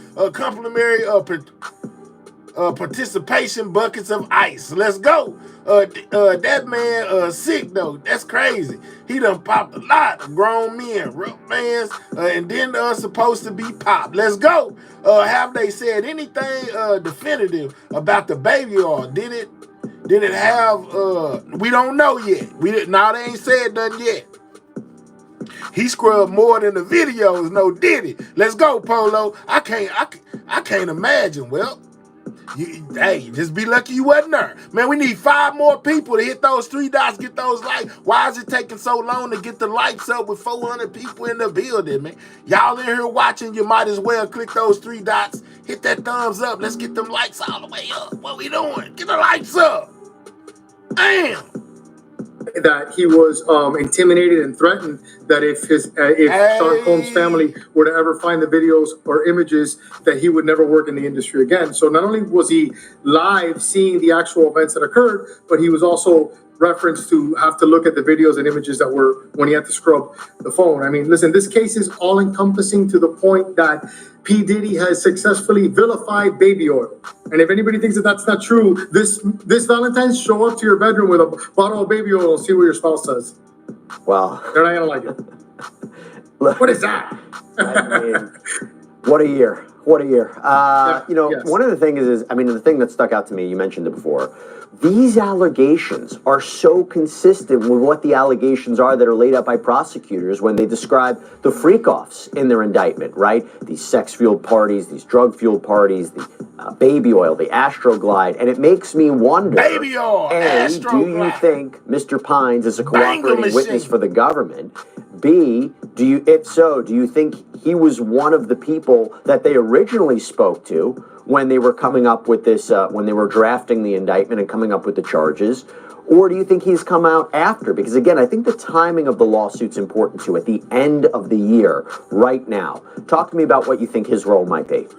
If I had to guess, I would figure that the feds already talked to him, just because I know from my experience dealing with them how all-encompassing their investigations are. And if he really was his executive assistant from the time frame that they allege in the lawsuit, I can't see a scenario where they wouldn't. I mean, they investigate regular cases to the point that that I'm shocked when I see it as a criminal defense attorney with regular people. When you're talking about a high-profile celebrity case like this, I can't fathom that no one spoke to this individual prior to this. So I would think that, I would think that they did speak to him, and I can't imagine that he's not a witness, because the way that they work is they want everybody that can corroborate their theory of the case to be on their witness list, or to be somebody that they could call. And I can't think that if he actually was his assistant for this time frame, he would be an excellent witness for them. See, the problem is we don't know who the witnesses are in that criminal case yet. I don't know when we're going to know. Maybe closer to trial. This is crazy. But you have to imagine that their case is built on, man, this Astroglide, this baby oil, this banger machine, and these ice buckets just got my mind in the days over here like, wow, man. You know what I'm saying? They was really doing some wild stuff in there, man. That is crazy. Penny sends a super chat, say, Power Banger 2025. Yeah, absolutely, man. I'm just saying, man, this bucket of ice stuff is crazy. You know, and y'all asking, why would they need ice? Why you think? He got a Power Banger machine. He most definitely gonna leave some stuff swole up. He handed out free STD test kits. I hope so. More than all I can say is I wish I'd never heard me getting drilled. Oh my goodness, James. More than just the testimony of one alleged victim, right? Victim one in the indictment. It has to be more. And even if we assume victim one is Cassandra Ventura, Combs' ex-girlfriend who filed that initial lawsuit against him, recounted a lot of these details that are consistent with the indictment, talking about the freak-offs and all this, it has to be more than just her. So when they discovered the dude who was in charge of setting up some of Diddy's freak-offs. And he basically told them his involvement and what Diddy had him doing. And that's what we talking about right now to the new ones in the building, man. This is going to be a big trial. It's going to be a huge trial. Here's something like this. I will tell you, out of a lot of the lawsuits that I've covered over the past several months, this is one of them, one of the few that I actually think is the most consistent with what prosecutors are charging Sean Combs with, right? Sex trafficking, racketeering conspiracy, transportation to engage in prostitution. And it just makes me think that this is why he may play such a crucial role. We could be wrong, though. And it also talks about Sean Combs physically attacking guests, that he kicked somebody in the stomach, that he kicked somebody in the buttocks. So it's really tying together the theory that the prosecution has put out there in their indictment. And yeah, I mean, I believe that he is a witness. I mean, it's really mimicking a lot of the same things that the federal government is saying that Sean Combs was up to during this time period. And because the government says, you know, it was a racketeering conspiracy, it was a criminal enterprise. He had associates of his who would set up these events and also clean up these events, which, by the way, let me get back to this lawsuit. Make sure you subscribe to the channel, man. Preparing this, he also says he had to clean up these rooms afterwards. And the cleanup is not any less disturbing, according to the lawsuit. Plaintiff would remove any evidence of drugs, condoms, sex toys, remove bodily stains like blood, urine, and fluids from any sheets, furniture. Yeah. Man, as y'all hearing, he had this dude cleaning up all type of stuff, y'all. You know what I'm saying? He was scrubbing more than phones, y'all. Lord have mercy. Shout out to Libra Baby for that 10. You know what I'm saying? She says New Year's Eve, panel party, my hell. We in that thing. You know what I'm saying? We in that thing, Libra. We most definitely gonna have that. We most definitely gonna have that. We most definitely in that thing. Shout out to her, man. We just need 3 more. We be reaching the 5 goal, man. Shout out to the squad. Sidewalk gang most definitely in the building. Man, it said that this dude had to clean up the evidence of the narcotics. You know what I'm saying? Condoms, X toys, remove bodily stains like blood. Oh, blood.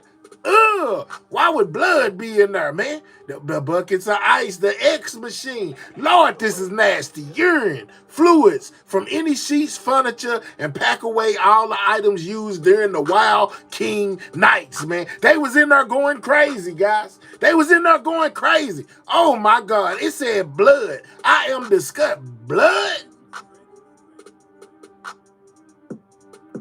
Oh, Lord. Where's the blood coming from? Oh, Lord. Say it ain't so.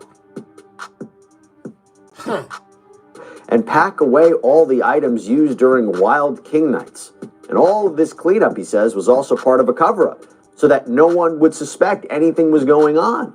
And that alleged cover-up also included leaving very large tips for the housekeeping staff. That's what I'm thinking, Scope Thick. That's what crossed my mind, Scope Thick. You know what I'm saying? That's what we on the same brain pattern, Scope Thick. That's what crossed my mind. Lord have mercy. You know, urine. Who peeing in the bed? Lord Jesus. Oh God. Oh no, say it ain't so. For reporting anything. And going even further into the duties of his supposed cleanup, this also extended, as we were talking about, to wiping Diddy's personal devices of any evidence. According to the lawsuit, the plaintiff was further instructed to scrub Sean Combs' personal devices, including but not limited to personal phones, laptops, tablets, of any compromising videos. And by the way, unfortunately in doing so, he says he was once again unwillingly exposed to the alleged conduct that was occurring. In order to accomplish this unreasonable task, plaintiff would have to again unwillingly see the video and then erase it. Okay, Mauricio, let me ask you this. How does he prove this? How does he prove all this happens? Is it just his testimony? Will you try to subpoena those people to come forward? Gross. How do you prove something was deleted? Talk to me. Well, first of all, I can only imagine how sloppy Sean Combs was with evidence when he got busted with those 2 machine guns or 3 machine guns with the altered serial numbers. So I really don't trust Sean Combs or the people around. Man, this dude right here, now notice, since we've been covering this dude right here that just got through talking, he is infatuated with the machine guns that was found in Diddy's home without no serial number. He bring that up every time he hit the stage. Man, God, dog, and the serial number in the gun with the serial numbers, and it's a gun. Dang, dog. It's just a gun with some serial numbers missing. You act like it's the end of the world, like it's a body or something. He said every time. Him's ability to properly cover up anything. So I envision that you're going to see a trial, payments from his Amex for flights for people, straight payments directly from his company to people. And then the time frame is important because this happened in hotels, in places that have surveillance, that there's records that could be consistent with his testimony about when he alleges that these parties took place. He probably has his own information. You say you tickle somebody need a machine, Penny. Well, you know, you remember these things was days long, like 2 or 3 days long. So, you know, of course a man ain't going that long. You know, I wouldn't imagine 3-4 days just straight. But you can get that machine and all you got to do is make sure it don't malfunction. And you can go to plug it in the wall. You can forever till it breaks. About who attended the events.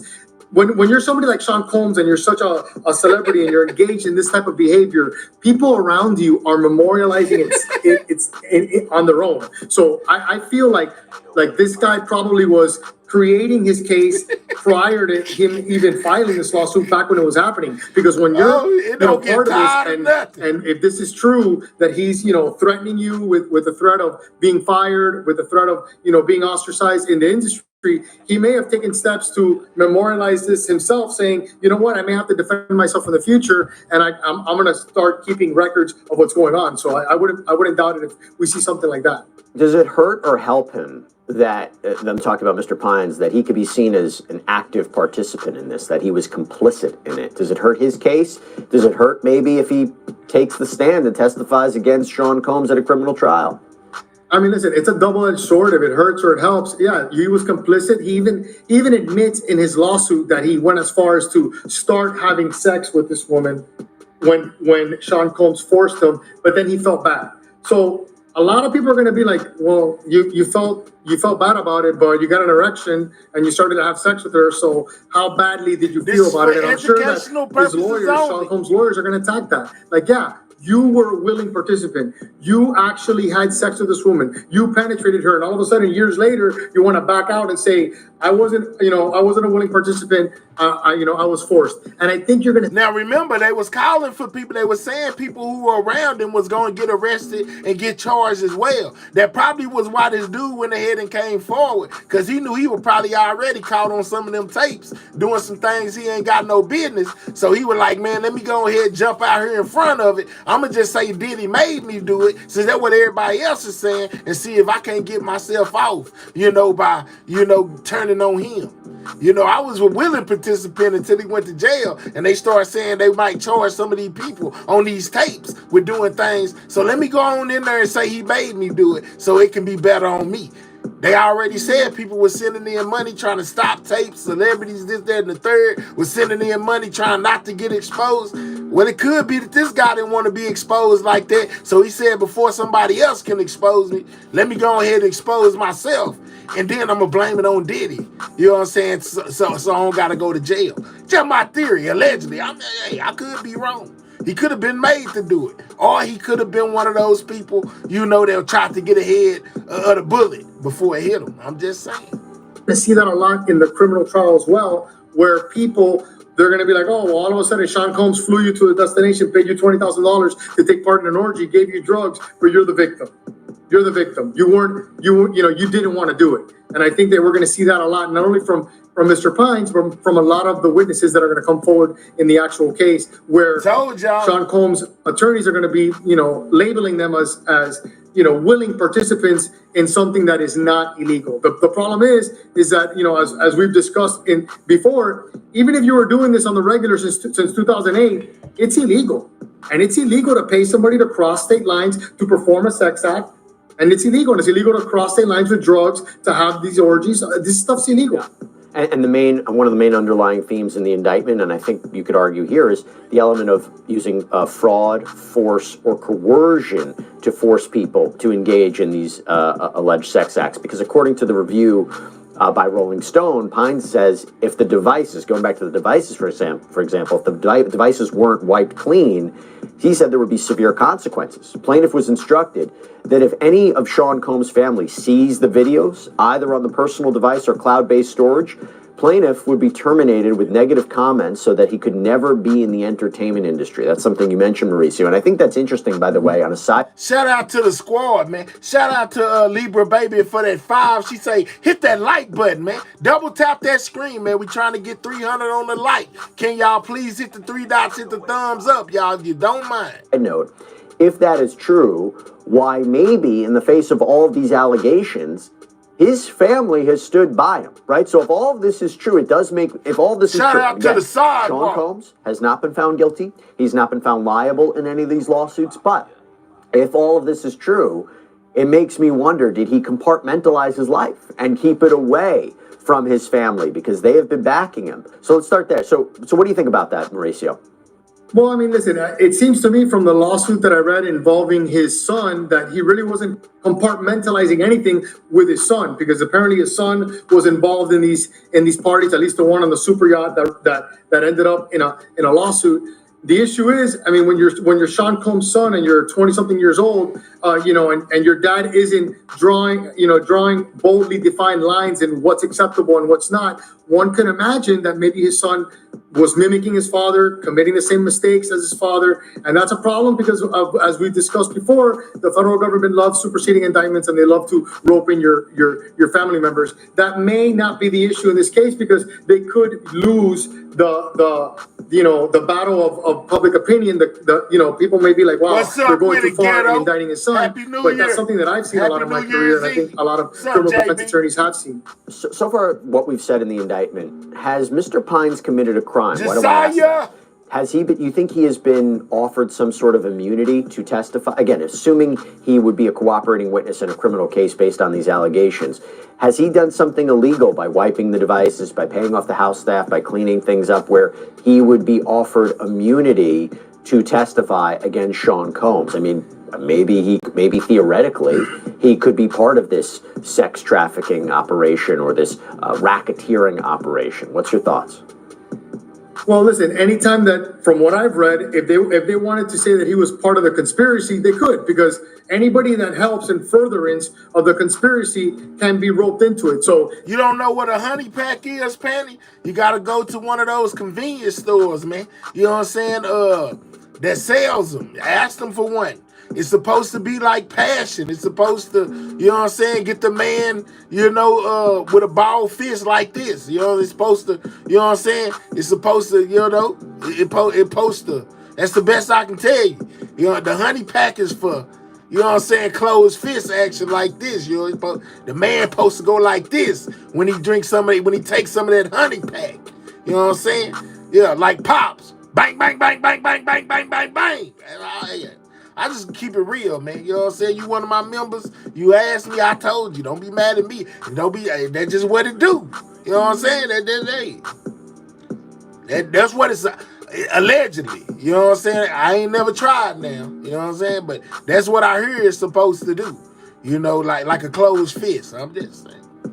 If you were handing out drugs, if you were scrubbing devices, if you were, you know, picking up sex workers at the airport and bringing them to the hotel, yeah, you're part of it. So I would envision that if the government wanted him to testify, they would offer him immunity, because you're right. Some of the things that he says could lead to you. Come on, Scope Thick, man. We all grown in here, man. Y'all stop acting like y'all ain't never seen one of them machines.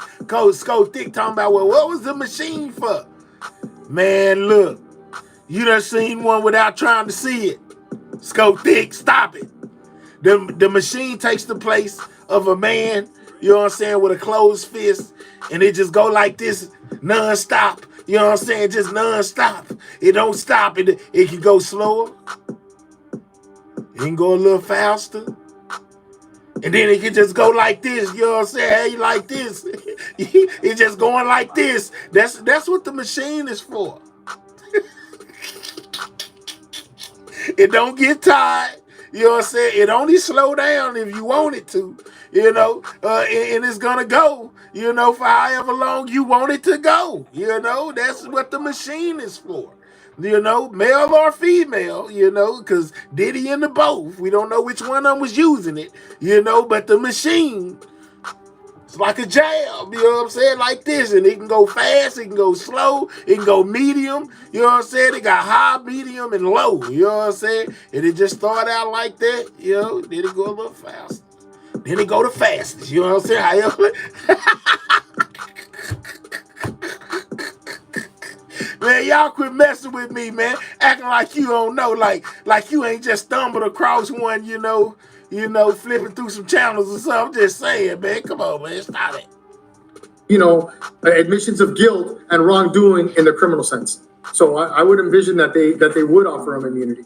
Interesting. Now, by the way, his responsibilities, you know, we talked about him allegedly setting up and cleaning up these, you know, alleged escapades, but that is not where the law... Cardiac say they look like miniature cannons. Let's go. Honey Pack Power Bangers 2025. Let's go, Patty. Hey, man, boy, I'm telling you, that's crazy. Most definitely, though. Let's let them finish. Lawsuit ends. Marisa was talking about it before. There was another harrowing allegation of what could be considered sexual coercion in a very particularly graphic revelation where Payne claims that Diddy allegedly forced him to expose himself to a female guest at Diddy's command, to which Payne says he participated out of fear of consequences. And the way he says this played out, according to the lawsuit, began with Diddy allegedly massaging him, forcing him to take a shot of tequila before pushing him into a female... Let's go, Ballin'. Ballin' say Mahel gonna have the Golden Girls and Sidewalk Hoochies Google history wow for New Year's Eve, man. Shout out to everybody in the building. Happy New Year's Eve, man. Most definitely, shout out to everybody that's kicking it with me right now. Make sure you double tapping that screen. Make sure you hitting that like button. If you're new over here, subscribe to the channel, man. Sidewalk Gang is most definitely in the building. Lord, have mercy, Jesus, man. Oh, man. Well, hey, I just told him, man, this Diddy fault. And remember how it's Diddy fault, Ballin'. It ain't Diddy did it. It ain't my fault. You mentioned that this was what the supposed meaning behind these Wild King nights was? Well, it's Rolling Stone who mentions that this appears in this lawsuit. Combs was sexually rubbing the shoulder of the plaintiff Payne, informing him to show loyalty to the king. And the next part is just graphic, but let me just say it involved Payne's supposedly having sex with this female guest and then exposing himself to Combs as well. And now after, he says he went along with this because he was fearful. He was fearful. And then he steps out of the room, apparently upset. You know, Mauricio, he's suing, my understanding, based on the reporting, for a number of causes of action here. Sexual battery, intentional infliction of emotional distress. Does that... He filed an actual battery against Diddy. He might have been using the machine. I'm just saying. Apply to these circumstances, everything I've described so far? Yeah, I mean, listen, intentional infliction of emotional distress based on what he's describing here is completely a count that could survive. You know, I mean, everything that he's saying is the type of thing it could be defended, but it's definitely something that Sean Combs has to worry about civilly. And they also sued his company. So it's not only him, it's Bad Boy Records, and it's a couple of other companies that under Sean Combs' control. The allegations, especially the ones that include violence, are pretty alarming. Listen, if I was cross-examining this guy, at the end of the day, he admits that he penetrated this woman. And if you penetrate somebody, there's an issue of were you aroused or not? I mean, are you forced or not? Did you want to or not? And when a man penetrates a woman, the argument is, and I'm sure this is going to come up in trial or in deposition, you wanted to do it. At least at some level, you were erect and you penetrated her. So. Well, I mean, the other way, the other way of flipping the narrative is like, look who I'm around, look what I'm witnessing, look what he's doing. And you mentioned it before. Payne also alleges that he actually witnessed Combs kick a guest during a party. That during a birthday celebration in Turks and Caicos, Combs didn't tell anybody he had COVID. Actually, gave another person COVID. And Payne was... She say if he take a honey pack, he gonna rock up, whether he's scared or not. Just biology. Let's go, EJ. Absolutely, you know what I'm saying? Allegedly, that honey pack have you doing what, even if you don't want to do, it's gonna happen. Instructed to keep quiet. Again, we're talking about Sean Combs, not in 2024, but Sean Combs years ago, who was at the height of his power, wealth, and fame. I mean, that is something that is a common theme throughout all these cases. And one of the reasons why you have seen a number of these lawsuits come out after Sean Combs was either indicted or arrested, and particularly after his bail was denied. So I think that was a big concept, too, is that he no longer can attack you, and he can no longer be a threat to you. That, at least, is the allegation put forward and one of the reasonings that's been put forward by a number of his accusers. And by the way, let me just go back to this. So while Diddy, of course, is at the center of these allegations, as Mauricio said, in this lawsuit that was reviewed by Rolling Stone, he's named Combs Enterprises, Bad Boy Entertainment, and a senior employee named... Man, shout out to the Sidewalk for helping me reach that goal, man. We most definitely got, we got 5 super chats, you know what I'm saying, during the live. Shout out to each and every person that someone, typically the Sidewalk gang, because it ain't no gang better than our gang, man. Y'all know what it is, man. Shout out to the Golden Girls and the Sidewalk Hoochies for helping us to reach that goal of 5 super chats during the live stream, as well as some of y'all out there for sending those gifts, as well as the Golden Girls and the Sidewalk Hoochies helping us get those 3 gifts for the night, man. I most definitely appreciate y'all, man. Y'all be putting a smile on my face. Ain't no team like my team. That's why I got y'all. I always remember that.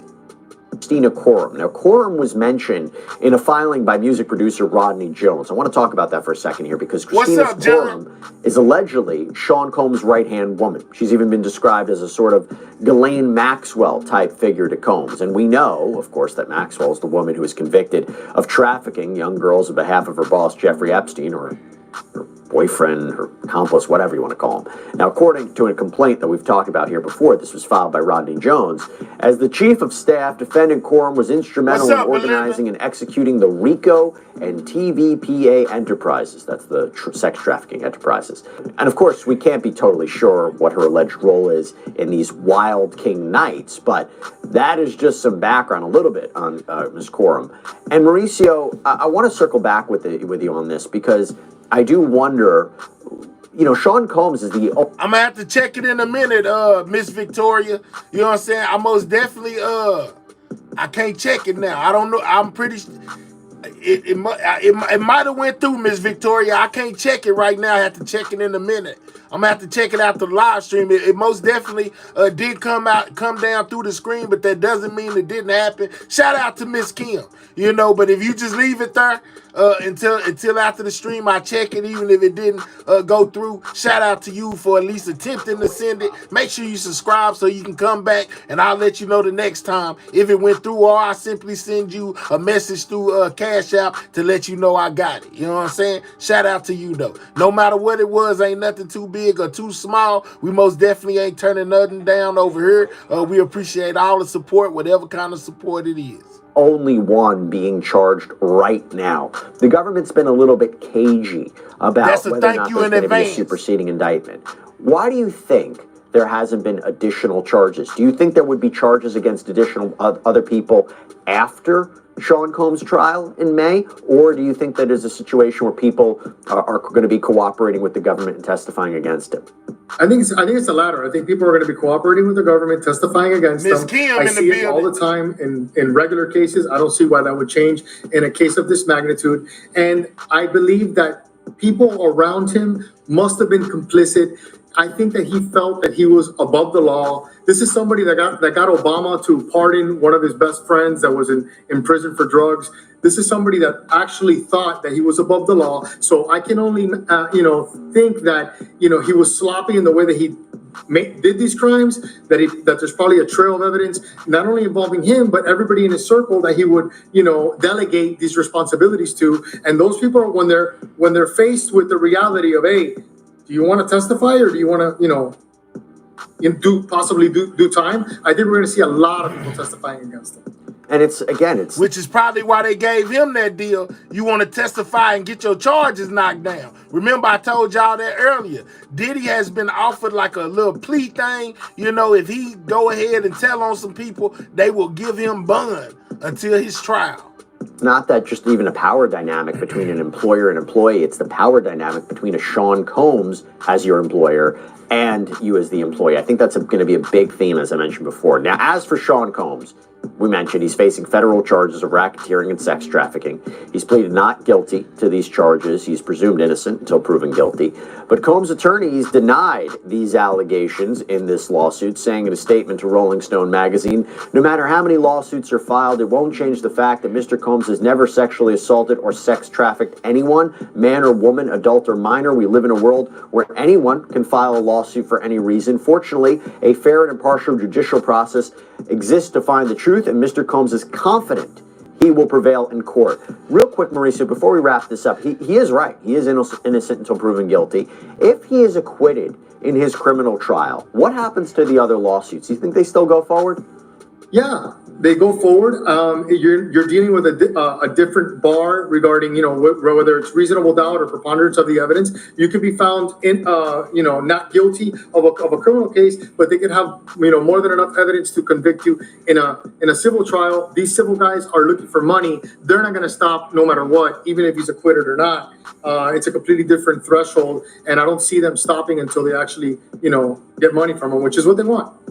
But do you think that these plaintiffs, who, as I mentioned, it seems that they came forward particularly after Combs was arrested and now he's been denied bail, if he is acquitted and he is released, do you think that they'll still want to go after him? Well, listen, I think so, because their name's already in the media. They've already started, this fight. That means if he's acquitted and he's out and you're fearful of, retribution, you're still on his hit list no matter what, just because you started. Might as well finish it and might as well try and get your money.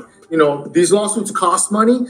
So the lawyers are going to be, on the hook for everything that they put forward regarding costs. So they're going to want to generate revenue from these lawsuits. So I don't think they're going to stop until they get money. All right, Mauricio Padilla, good seeing you. Thanks so much for coming on.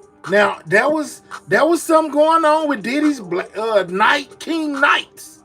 You know what I'm saying? Parties. I didn't even know they had those. But he most definitely had those, man. You know what I'm saying? Astro Glide, Baby Oil, you know what I'm saying?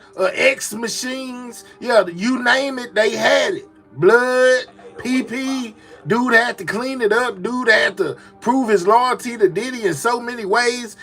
We found out it could have been male or females messing with the X machines that was at the party. I'm like, Lord, have mercy, Jesus. This is gross, man. It really is. But hey, man, they giving you a glimpse into the life of Diddy, man. We need like 60 more people to click those 3 dots, hit that thumbs up. We got a goal of 300 likes. We at 248. Y'all keep on liking the live stream by double tapping your phones or clicking those 3 dots, hit that thumbs up. Can we get the likes to 300 for New Year's Eve? Happy New Year's Eve to everybody out there, man. We most definitely catching up. We picking up right where we left off. My boy So Trollific say, ha!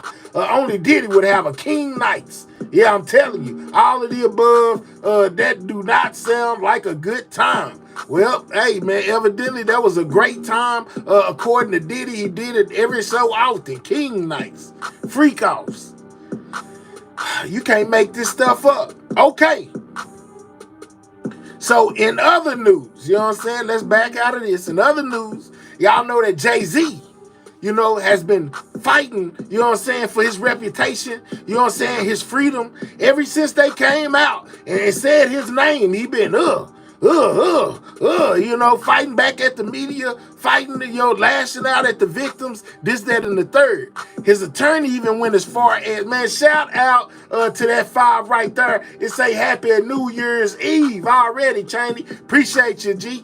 Appreciate you, man. You know what I'm saying? A little love from the wall over here, man. Appreciate everybody in the building, man. Shout out to y'all. Happy New Year's Eve to everybody out there, man. You know what I'm saying? May y'all have a prosperous, you know what I'm saying, and blessed New Year. If I don't be here to tell you on New Year's Day, remember I told you on New Year's Eve, you know what I'm saying, most definitely, you know what I'm saying, I hope everybody be blessed and everybody go into the new year with a clean slate, get your act together, complete all your New Year's resolutions, all that good stuff. All right, so anyway, back to what I was saying when it comes to Jay-Z and Diddy.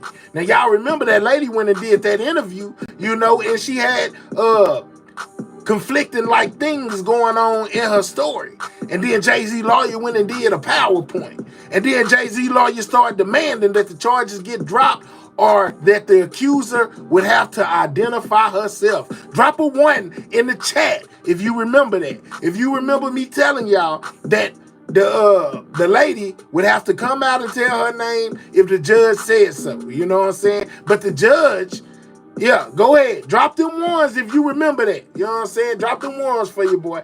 You know, because, you know, we've been covering Diddy heavy over here. Since it started, we've been on it. We ain't missed the time. Anything we miss, I bring it back. We catch up. We right back to where we left off at. All right. So now, check this out. Now, I also told y'all that the judge wasn't happy with what Jay-Z lawyer did when he put on that whole PowerPoint, all that, you know, to try to prove that the lady didn't have no case. He was upset about that. Basically said that was a bad decision by the lawyer. So what did the judge in this case do? He hit old Jay-Z with a slap in the face. Tell you something. Don't you ever be out here trying to make us look bad. Gave him a slap in the face again. Pow. And just for doing that, guess what's going to happen now? You know what I'm saying, Mr. Jay-Z? Guess what's going to happen now? Let me show y'all what happened. You know what I'm saying? What happened? Yeah, you was looking like that. Because the judge said Jay-Z's, okay, so here's one. Jay-Z's lawyer seeks to dismiss the touching lawsuit over legal technicalities, right? But check it out. Hold on, because that ain't what I was telling y'all about the slap to the face. He got a big slap to the face. I just got to find it. Let me see what this Jay-Z is. Hold on. Jay-Z seeks dismissal of assault lawsuit, arguing that statute of limitation has expired. You know what I'm saying? These are all things he's putting in motion because the judge slapped him in the face. I got to find where it's at. Hold up. Let me find where it's at. Because I know I showed it to y'all. Hold up. It's one of these ones with Jay-Z face on it. And if I can't find it, then I'll just tell you. Because either way, it's going to get out. And I'm finna put it out. Hold up. All right. We'll just stick this picture of Jay up here. Since I don't seem to see the one I'm looking for. But I'll just tell y'all that in this whole Jay-Z situation, for him doing what he did and say, man, we go to other channel, we need to discuss. Chris camming up on me. All right, I got you, EJ. We going right after this over. We need 50 more on that like button, though. You know what I'm saying? We need 50 more people to click those 3 dots, hit that thumbs up. Let me tell y'all what happened with Jay-Z. Now, he was hoping for all these charges to be dismissed. The judge has ruled that the lady that's accusing Jay-Z and Diddy of touching can basically remain anonymous. Yeah, she don't have to tell who she is. She can do it completely anonymous, whether her story made sense or not, whether it was inconsistencies in the story, whatever. That thing didn't work because they are allowing her to continue her case anonymously. You know what I'm saying? Yeah, real talk. Check this out. The woman alleging she was raped by Jay-Z and Sean Diddy Combs can remain anonymous. The woman says both men raped her at a party when she was 13 years old. Jay-Z's legal team had fought to get the case dismissed, arguing his accuser should have to reveal her name, but the judge disagreed. ABC's Morgan Norwood has the latest.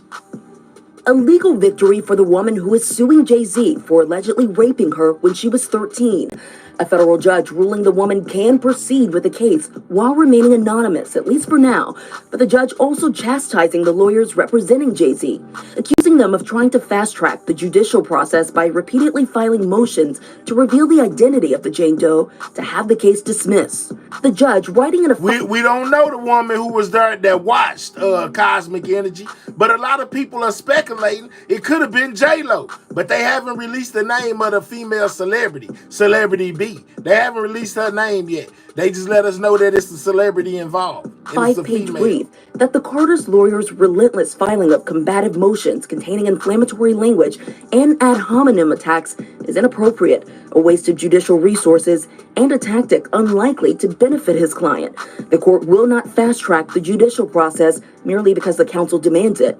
This latest legal twist coming after the recently filed... Now, I told y'all, that was a slap in the face to Jay-Z and his defense team. I told y'all that the lawyer was unhappy with what Jay-Z lawyer when he put on that presentation with that PowerPoint, and therefore that was probably what made him go ahead and decide that this lady could remain anonymous. We need 40 more people on that like button. Click the 3 dots, hit the thumbs up. We got a goal of 300 likes, man. It's New Year's Eve. Don't be a hater all your life. Let's get those likes up to 300. It can happen like this. We got 453 people in the building. Click those 3 dots, hit that thumbs up, or simply double tap your screen. That's how you hit the like button.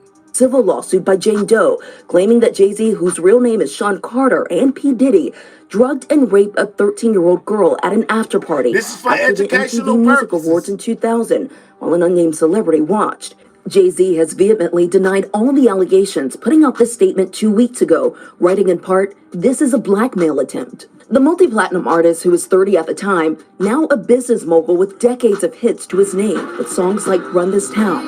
We are, yeah, I said it, we are. This is Rock Nation, pledge your allegiance. His attorneys have denied everything about Jane Doe's account and pointed to some alleged inconsistencies in her story. It's not just that this story is a lie and that it's not true. It's this that PowerPoint I was telling y'all about right here. Remember, we watched the whole session. Right here we did. We need 25 more people to double tap that screen, man. Get the likes up. Provably, demonstrably false. This never happened. The judge writing that while Jane Doe can remain anonymous for now, she may be required to reveal her identity at a later date to allow Jay-Z's lawyers to collect facts necessary to prepare for trial. Oftentimes, when someone is accused of a crime like this, the accuser doesn't want to be named, and if they are forced to be named, we have seen certain people decide to drop the lawsuit altogether. Morgan Norwood, thank you. And Tony Busby, the lawyer representing Jay-Z and Diddy's accuser, says in a statement to ABC News, quote, "I will say that the coordinated and desperate efforts to attack me as counsel for alleged victims are falling flat. We won't be bullied or intimidated." And we did reach out to Jay-Z and his team, but did not get a response. Crazy, huh? Crazy, huh? You know what I'm saying? So, as this thing with Diddy, you know what I'm saying, and Jay-Z heats up, you know what I'm saying? There was also more, guys. You know what I'm saying? There's more. You know what I'm saying? There's more. Like, that's crazy. They allowed her to remain anonymous, even though she had conflicting things going on in her testimony. I told y'all. You know what I'm saying? The judge didn't like that. And not only that, Tony Busby is in a feud with Jay-Z and his lawyers. They going back and forth, back and forth, back and forth, throwing allegations on each other. You know what I'm saying? So there's more than what meets the eye. And why do I say that? Let me show you why I say that. Get those likes up, man. You know what I'm saying? Because we finna hear exactly what took place and what allowed this lady to remain anonymous. Make sure you're double tapping that screen. Get those likes up. We almost there, man. We need 17 more people to double tap their screens or click those 3 dots and hit that like button. You know what I'm saying? We also are looking for subscribers. We are on our way to 19K. You know what I'm talking about? We got 18,399 subs, man. Make sure you're subbing to the channel if you ain't doing nothing else. Subscribe.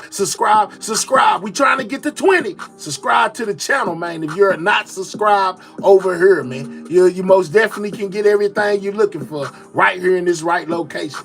8 more people double tap that screen. We'll be at 300 on that like, man. Shout out to everybody that's been in the building. Shout out to everybody that's just getting in the building, man. You know what I'm saying? Okay, so now we finna take a walk through. You know what I'm saying? And hear about this bombshell that the judge allegedly dropped on Jay-Z. You know, with him saying that the victim can remain anonymous, guys. Woo. As a judge rules a rape accuser can remain anonymous, at least for now. And the judge gets spicy in her ruling too, calling out Jay-Z's attorney for filing what she says. Y'all thought I was playing? Not only did it say it in there what I just showed y'all and what I told y'all, it said that, but now they finna break it down some more. They said the judge was furious that he went on there on public live television and gave that PowerPoint. You know what I'm saying? Said that was uncalled for. Like that was a slap to the justice system face, you know, and the judge did not take it lightly. Is a litany of motions that are a waste of judicial resources. But before we can get into this latest motion, let's take a few steps back to look at the basics. Sean Combs, P. Diddy, has been living at the Metropolitan Detention Center for the past 3 months now. We need 5 That's more because he people faces federal charges of racketeering conspiracy, sex trafficking by force, fraud, or coercion, and transportation to engage in prostitution. But Diddy's fall from grace came far before his September arrest, but rather last November, when the first civil suit against him was filed alleging sexual abuse. Since then, there have been almost too many civil lawsuits to keep up with, and another high-profile name has recently made its way into a filing, Jay-Z. Sean Carter, Beyonce's husband, whatever you know him as, is now accused of raping a 13-year-old girl at one of P. Diddy's parties. Lord, we reported on this specific lawsuit back when it was filed in October, but here's a quick refresher. The woman who filed this civil suit is listed only as Jane Doe. She hasn't revealed her true identity and doesn't have to, at least now, but more on that later. Now, Jane Doe says she met Diddy's limo driver outside the MTV Video Music Awards in September 2000. He told her, quote, Combs liked younger girls and said she'll fit what Diddy was looking for, not allowing her into the awards, but inviting her to an after party. Later that night, the driver brought her to a large white house that was behind a gated fence, and inside, she saw multiple celebrities she recognized, and of course, P. Diddy. According to her suit, once inside, 2 men asked plaintiff, that's Jane Doe, to sign a non-disclosure agreement, informing her that she could not discuss what happened at the party. She gave them her name and signed the form, but did not receive a copy. Eventually, Jane Doe accepted a drink at this party. She says it was a reddish-yellow mixture and tasted like orange juice, cranberry juice. Now, one thing that I can say that is consistent with everything that I done heard from everybody accusing Diddy of doing something to him is that drink your drink. They take that drink and they can't think. Lord have mercy, Big Brenda in the building. Shout out to the Hoochies. Hey, Brenda, what's up? What's up? You know what I'm saying? Happy New Year's Eve to you, man. We just in here getting to it, man. Right now, we talking about Diddy, you know what I'm saying? The slap in the face that the judge just gave him and Jay-Z, man. If you just now making it. Shout out to Germany in the building, man. We over there, too. Yeah, what's up? and something else bitter mixed in. Jane Doe now believes Diddy or one of his associates slipped something into her drink. After all of this, Jane Doe had some of the drink. She says she started feeling woozy and wanted to lie down. So she went into what she thought was an empty room but did not lock the door. The next part is a direct quote from Jane Doe's lawsuit, and it's pretty That's why I mess with them, y'all. Not only is they gonna tell you like I do, but they come with this paperwork. Ain't no denying black and white. You know what I'm saying? Ain't nobody making nothing up when you got black and white. You know, she may be making her story up, but the lawsuit and the paperwork is most definitely real. Disturbing quote. Soon after, Combs, along with a male and female celebrity, entered the room. Combs aggressively approached plaintiff Jane Doe with a crazed look in his eyes, grabbed her, and said, "You are ready to party." Okay, I know you're multitasking when you're watching our videos, and if you're out running errands,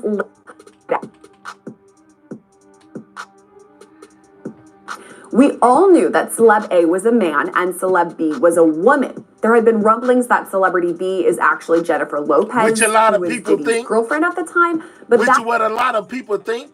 You know what I'm saying? That Celebrity B was J-Lo allegedly. Now you got some saying Mary J. You got some saying Beyonce. You got some saying Naomi Campbell. You got some saying all kind of names. But I think the unanimous name, you know what I'm saying, is J-Lo. Considering that Diddy was dating J-Lo at that time, you know what I'm saying, that's what leads a lot of people to feel like she could have possibly been Celebrity B. That has not been confirmed. What has been confirmed, though, at least according to Jane Doe, is that Celebrity A is Jay-Z. In December, Jane Doe amended her lawsuit to publicly name Jay-Z, alleging he raped her that night. And again, reminder, she's only 13 at the time. Jay-Z completely denies these allegations. He's made a motion earlier this month even for Jane Doe to reveal her identity. And that's not the first time we've seen this tactic, and the last time it actually worked. We reported on this too. The original Jane Doe, who filed civil suit against Diddy in late 2023, the one who included pictures in her lawsuit, was just recently ordered to reveal her name publicly. And that's when we learned that Jane Doe is actually Anna Kane. She's known mostly as the ex-wife of hockey player Evander Kane. So following this same pattern, Jay-Z's team filed a motion demanding Jane Doe make her name public. Here's what his team wrote.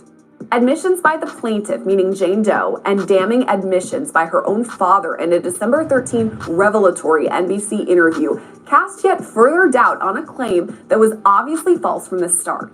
The timeline, location, and occurrence of events alleged in plaintiff's complaint are rendered impossible by these admissions. She claims her father picked her up after the assault, and this next part they mean to write, he took a 5-hour trip. She claims she spoke with musician Benji Madden that night. Which he was not false. even in New York.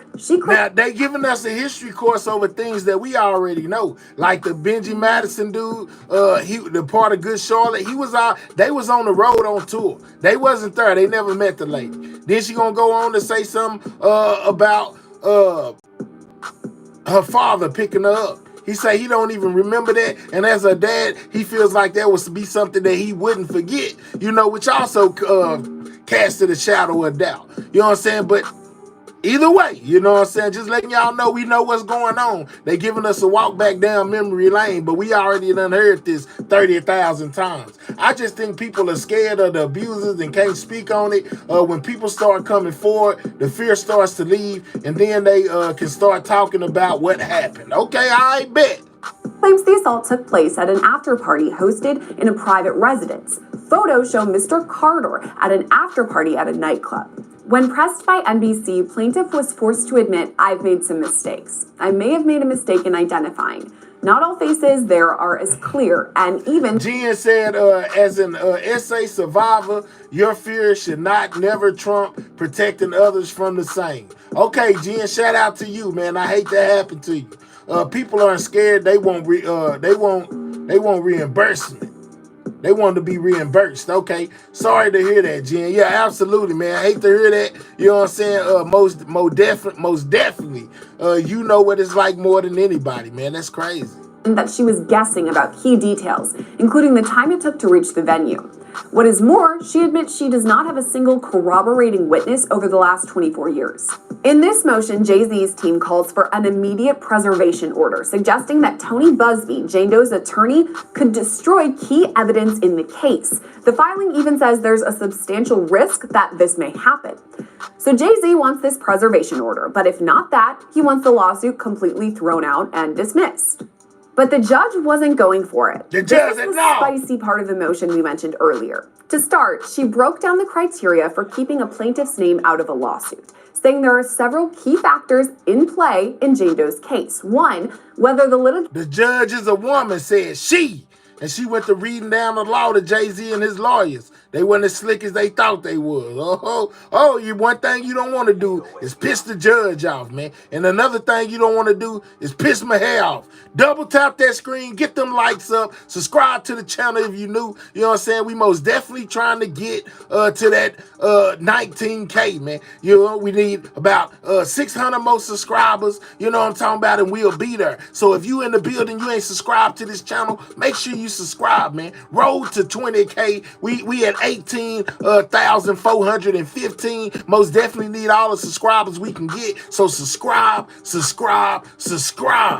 So let's get back to this Diddy, man.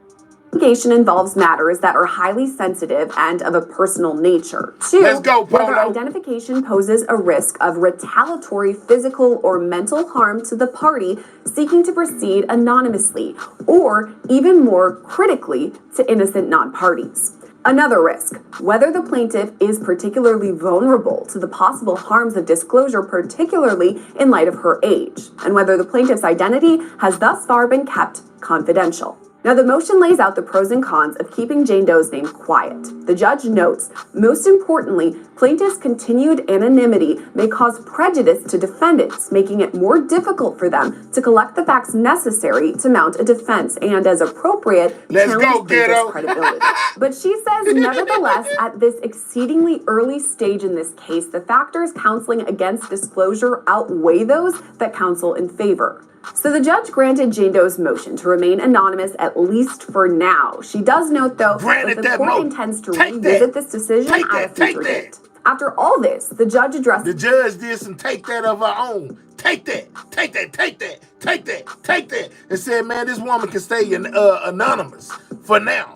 She may have, at a later stage, have to reveal who she is. But she don't have to go right now, and the lawsuit can go forward. Whoa. Jay! Dang, man. This is Jay-Z's prior motion and basically called out his defense team. She says they have, quote, submitted a litany of letters and motions attempting to impugn the character of plaintiff's lawyer, many of them expounding on the purported urgency of this. The plaintiff's lawyer, Tony Busby. I told y'all, Jay-Z lawyers and Tony Busby is at war right now. You know what I'm saying? The judge didn't like it. The judge like, man, look, y'all sending me all this stuff about this man, trying to make him look bad. Look, man, we ain't doing that. Yeah, they most definitely coming down on Tony like a bag of bricks. You know what I'm talking about? Lord have mercy. I got 99 problems, and yeah, this judge is about to be one. You hear me? Polo, the judge is most definitely one of them problems. You know what I'm saying? Real talk. Case. This next part is extra fiery. Quote, Carter's lawyers' relentless filing of combative motions containing inflammatory language and ad hominem attacks is inappropriate, a waste of judicial resources and a tactic unlikely to benefit his clients. The court will not fast-track the judicial process merely because counsel demands it. So we've gone through the motion and the ruling on paper, but what does all of that really mean? So we're joined now by criminal defense attorney Adam Conta to take a closer look at the judge's ruling. Now, Adam, is this a win for Jane Doe, do you think, to remain anonymous? Yeah, it's a win for Jane Doe, certainly, but it's like a short win. It's really much more of a loss for the legal team of Jay-Z and Diddy. Why would you say that? Because the judge was kind of harsh to Jay-Z and Diddy in her response? Yeah, this is sort of like, you know, if a child asks you for something and you're trying to like teach them a lesson, you say, no, not right now. You know, go be good for a little while, then come back and ask me again. That is almost exactly what Judge Annalisa Torres did here. She wanted to send a message directly to Alex Spiro, who is obviously one of the most prolific attorneys in the country right now. Alex Spiro, that's Jay-Z lawyer. So we ain't finna be doing all this. This is what we ain't gonna. Y'all ain't finna come in here, you know what I'm saying, in your high price suits and your high price shoes. You know what I'm saying, trying to tell me what to do is what the judge said. Don't get it twisted. Your money can't buy you out of this one. I've known him for 20 years. He started as a DA in Manhattan. I knew him as a DA in Manhattan. I had cases against him as a DA in Manhattan.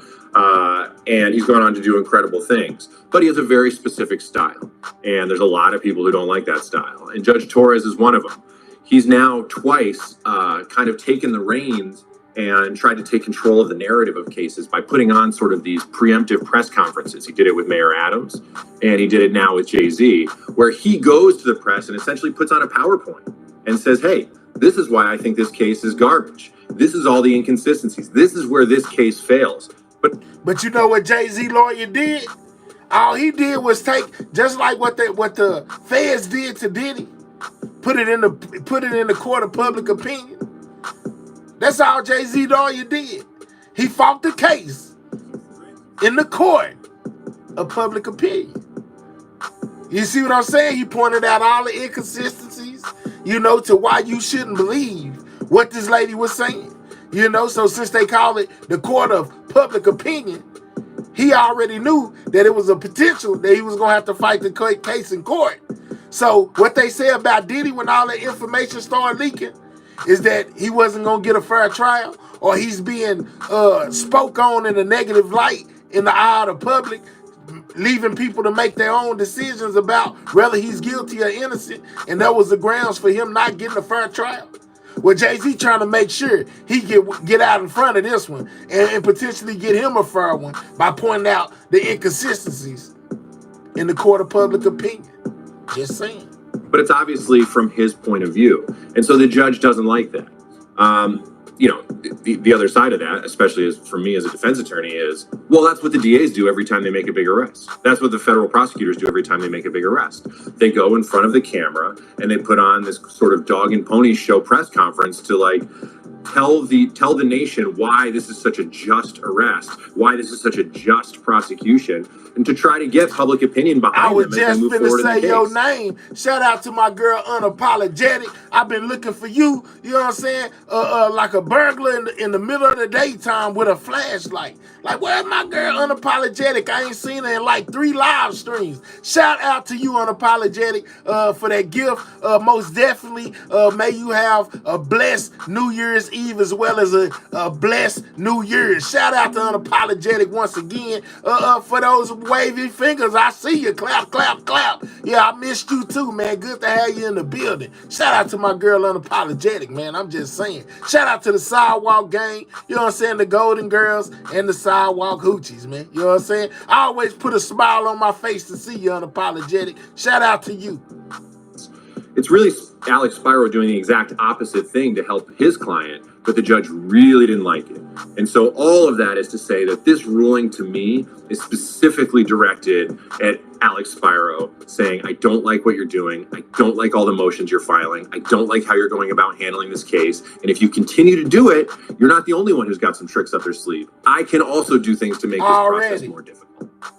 Yeah, the second half of this motion was kind of crazy. She really called him out. I thought it was really interesting to go through the motion and read it. And it sounds like it was a major tactic on his side to do these press conferences, as you said, file these motions. So if he doesn't stop doing that and just continues bombarding her with all of these motions, what sort of... Now, y'all heard the judge done told him to stop doing that, man. Quit putting all this paperwork, filing all the emotions. You need to calm down, sir. That's what she told him. You know what I'm saying? Because if you don't, certain things are going to happen. Response could the judge have?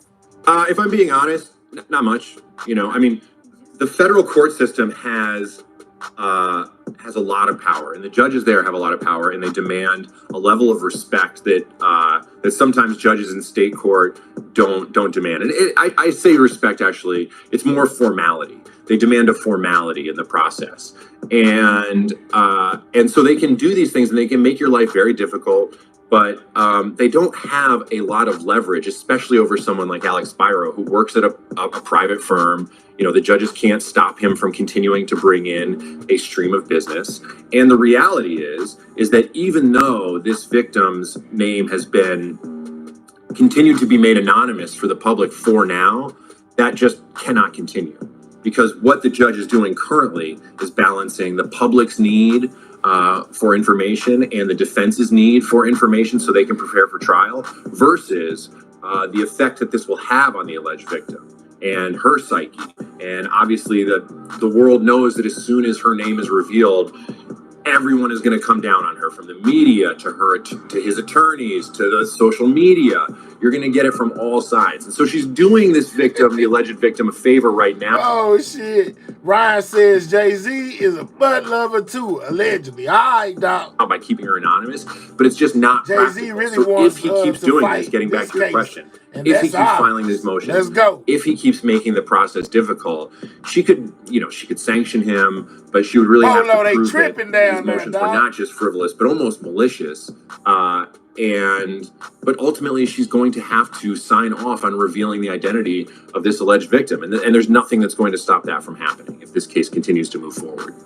Let's talk a bit more about Jane Doe and her identity yet to be revealed, because as of right now, we just have Jane Doe. But if we refer back to previous cases, there was another Jane Doe case. We just recently learned her name, Anna Kane. It came out, the judge ruled. So do you think in this case, the judge could maybe reference that other one and say, okay, time's running out. We got to know your name. It's just the way it's got to go.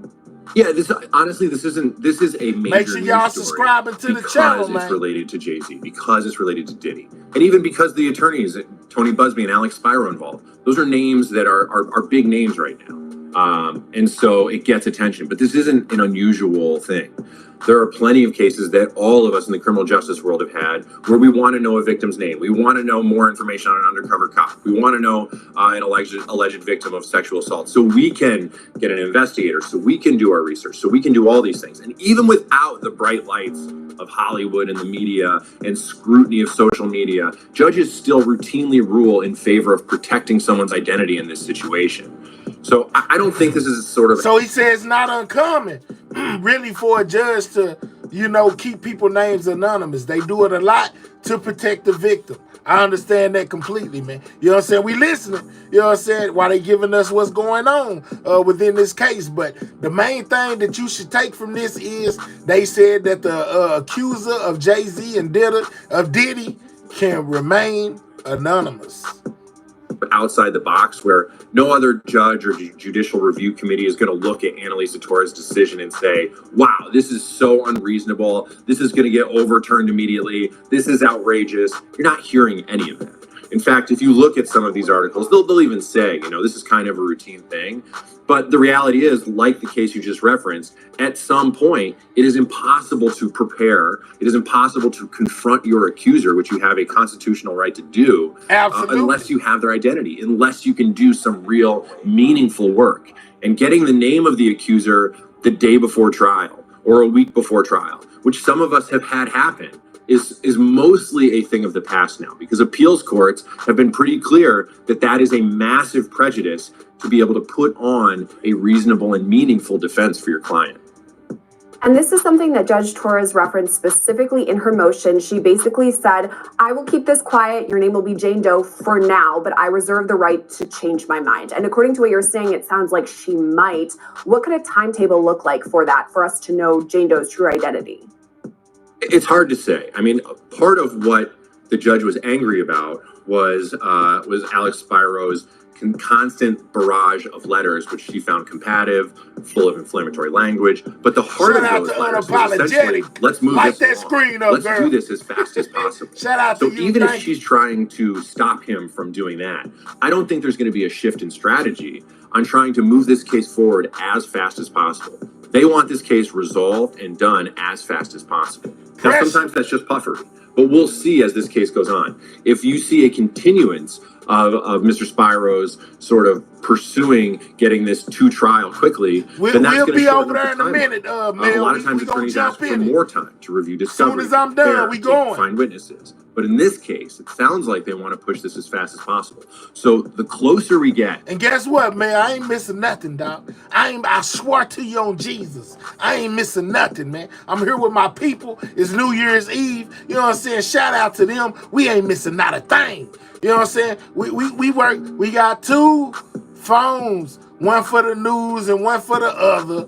We got 2 phones, one for the news and one for the other. We ain't missing a thing, dog. Gotta show everybody some love, man. Gotta let all my people know, on each side of the fence. Happy New Year to all y'all, man. You know what I'm saying? May y'all be blessed and prosperous within your new year. I'm just saying. We'll get to that other stuff, Mel, when we get to it. We taking care of business over here right now. Everything news. If you ain't subscribed, make sure you subscribe. But we most definitely gonna get to it. To a hearing or a trial that has some sort of meaningful result attached to it, then the judge will be forced to turn over, not turn over, the judge will be forced to reverse her decision and make the name public. Something we have to remember from this specific Jane Doe lawsuit is it gave us the bombshell revelation of Jay-Z's involvement. Let's go, So when it was first filed, he was simply Celebrity A, and there's a Celebrity B, but we didn't know who he was. Now we know it's Jay-Z. It's been amended to actually have his name in there, Sean Carter. But there's still Celebrity B, a female celeb. We don't know who she is. Do you think her identity could be revealed? That's going to be probably up to Tony Busby, the attorney for the plaintiff.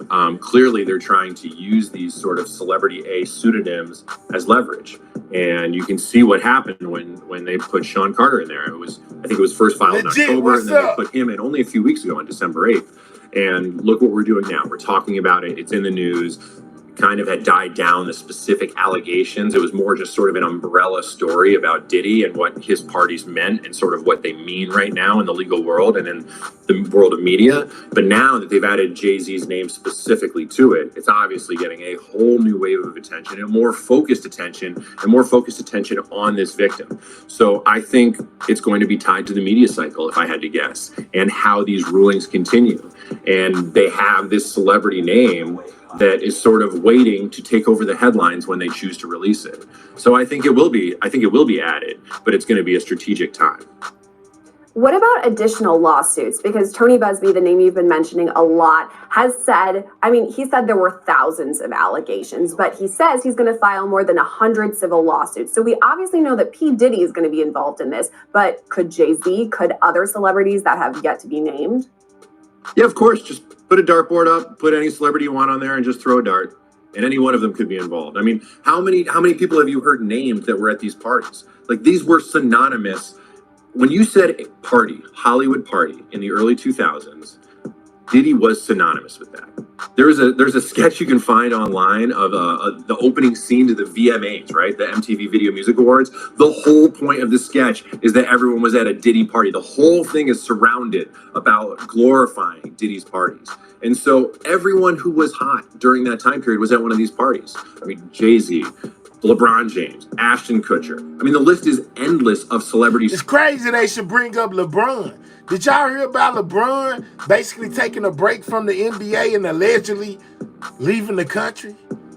Some people trying to link that to the Diddy thing too, allegedly. They trying to link that to what's going on with Diddy and Jay-Z saying, this and that. I don't know how true it is. Most definitely heard it. Seen somebody type it in the chat as well earlier. But yeah, most definitely somebody, is trying to put out there that Jay-Z, that LeBron James may have left the country, or they asking where's LeBron, because of all of this that's going on. He didn't stay away though. Okay, taking a break. He taking a break from the NBA. That's what I was talking about earlier, OG. I said somebody said it in the chat as well. TNT, yeah, that's what they saying though.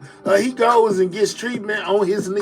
Maybe so, Ghetto. But they most definitely trying to tie LeBron James into this whole situation, saying that's why he took a break and left the country. He was just on court TV yesterday. He was just on the court yesterday. LeBron takes a break. John K. Good morning. I'm just saying, man. Yeah, go look it up. I ain't lying. Who were there, but obviously What's up, Nikki? has no association with this type of wrongdoing. This is so beyond the pale of attending a party. And so, yeah, I mean, you could see anybody's name, but please keep in mind that just attending a party does not mean you were involved in some litany of sexual assaults on a minor or an adult. So I wonder, as this goes on, I think we're going to start seeing more stories on both sides. You just saw from Blake Lively, which is a completely separate story, but you can see from her and what's come about her recently that if you want to do a smear campaign against someone, there are firms out there. That's their whole job. And I think what we're learning right now is it's not for the win. Say smear campaign. You know what I'm saying? LeBron wasn't involved in nothing. Okay, dog. I was just saying that what they were saying on the internet, you might need to go charge them up, dog, because they most definitely saying that on other stations that's why he left. My bad, dog. You know what I'm saying? I just subbed. already unapologetic. Let me let you know this. It's way different than anything over here. You know what I'm saying, though? It's a lot of nigga-ish that go on over there. I'm just telling you for a warning. Not that difficult. You get a few people and a few key pieces, and you can really turn the tide of public opinion. So now we're also starting to see stories about Tony Busby. And did he do some wrongdoing? And he's getting sued for things. I have no clue if he's ever done anything wrong in his life. I don't know the man, and I don't know the stories well enough to comment on whether or not what he did is right or wrong, or if there's any truth to it. But, I think a cautionary tale here is Michael Avenatti, who's Stormy Daniels' attorney, right? We all remember that guy shot to fame so fast, and everyone loved him because they could not wait to take down Trump with this porn star who he had paid off. But people didn't do their research. And then all of a sudden, this guy, Michael Avenatti, who was the hottest attorney in the country, who was on the way. She say the list coming soon. All right, Picola, man, shout out to the political career and fame and fortune. Where is he now? He's in federal prison because it also turned out he had blackmailed the executives of Nike for trying to do a smear campaign against them. So we're just at the beginning stages of the power of the media and people with malicious intent can do. And I think we're going to see a really ugly play out here. Michael Avenatti, I haven't heard that name or thought about him in a while because you're right, he is in federal prison now. But you're good to remind us too that what we've been talking about today has been civil lawsuits, these allegations separate from the criminal ones that Diddy is facing. But it also begs the question, could the feds that eventually arrested P. Diddy, he's now charged federally, could they be taking a closer look at Jay-Z now that his name is out there in the public?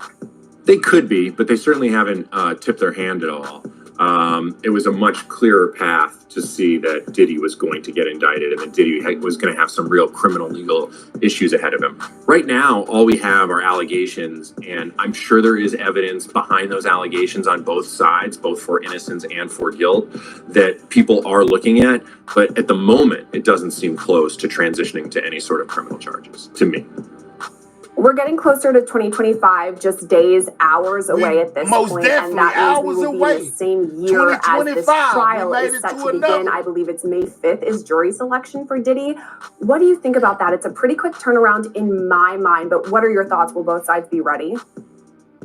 Well, I don't know. It is. Jen say she's surprised Diddy ain't start singing. Well, newsflash, Jen, if you didn't catch the beginning of the video, they most definitely offered Diddy a deal. They got, hey, Mayor, breaking news. They offered Diddy a deal that said they will give him bond. You know, if he'll tell on other athletes, business people, friends, associates, that helped him orchestrate all that he was doing. If he tells on them, they will give him a bond, guys. Game changer. Will Diddy tell it to get out of jail and to get a lighter sentence?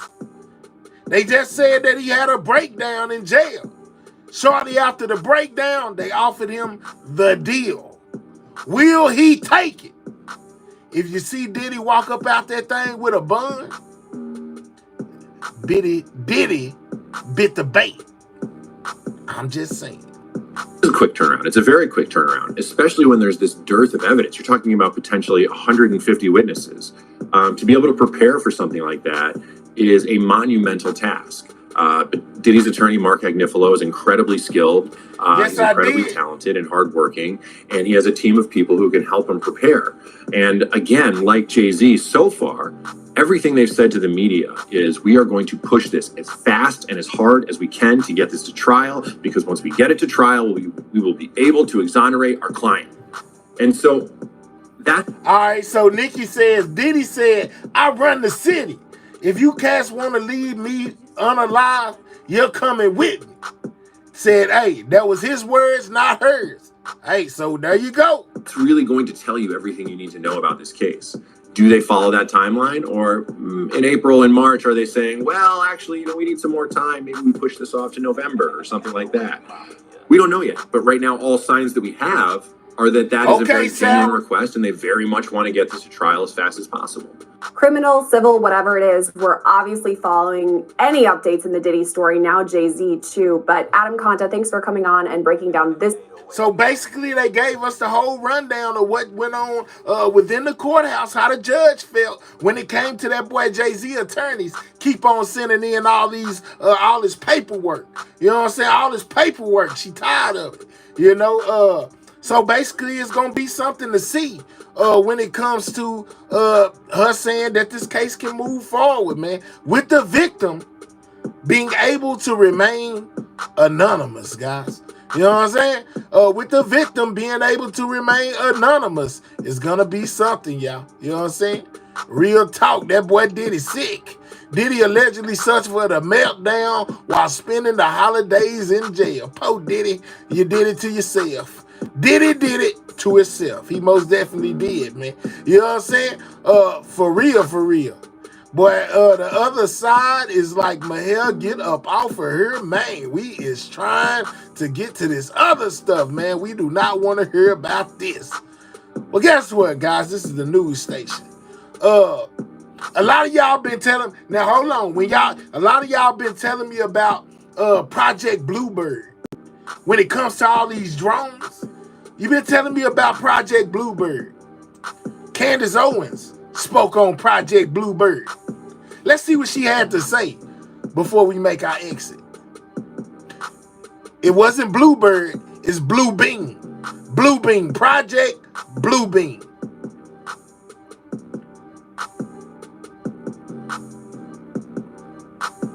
Person that just can't think anymore because they distrust everything. But other times they're true.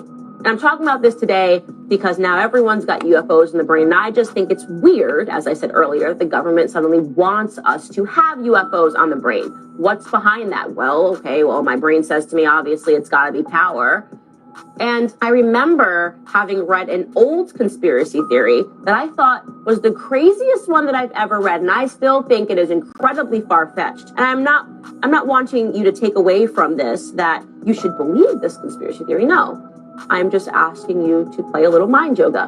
Because even if a conspiracy theory turns out to be false, you are better for having considered it. You are better for having had your mind bend like a pretzel. Even if it goes right back to its initial state, it is good for you to have flexibility when it comes to your thoughts.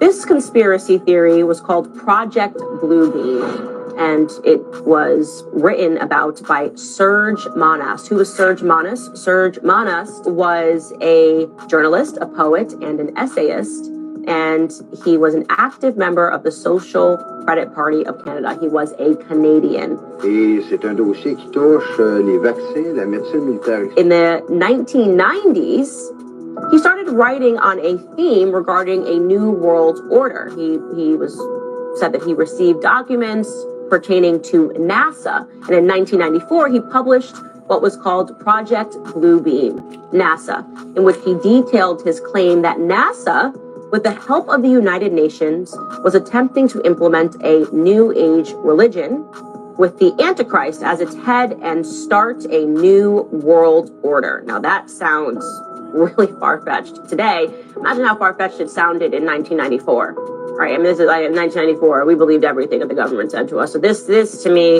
that this guy came out in 1994 and said, nope, there is a Project Bluebeam taking place. NASA is involved with the help of the United Nations.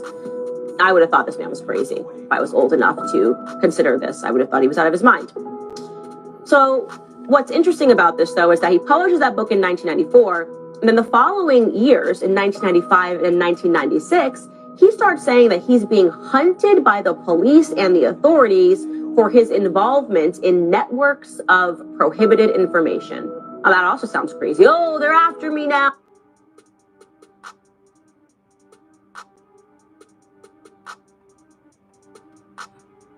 Why it just stop?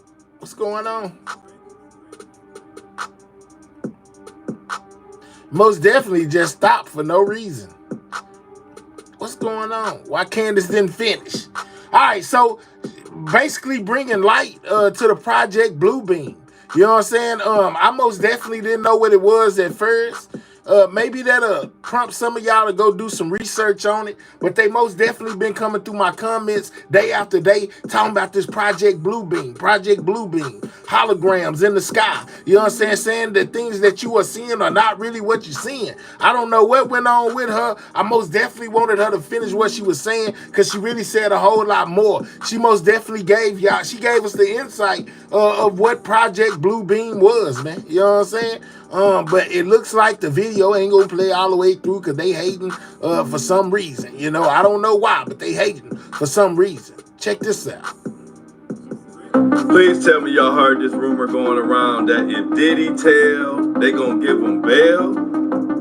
Now, this just some shit I've been hearing on multiple websites. I just reported that to y'all. I can't confirm or deny, but it sounds crazy. Now, listen to this. And I don't like it. So check it out. Y'all know what they've been saying about Diddy lately. Saying he been looking skinny, he been on hunger strike, wasn't eating Christmas, and looking bad. They even was saying that he looked thinner and grayer in their most recent court appearance. Mohawk Diddy doing bad.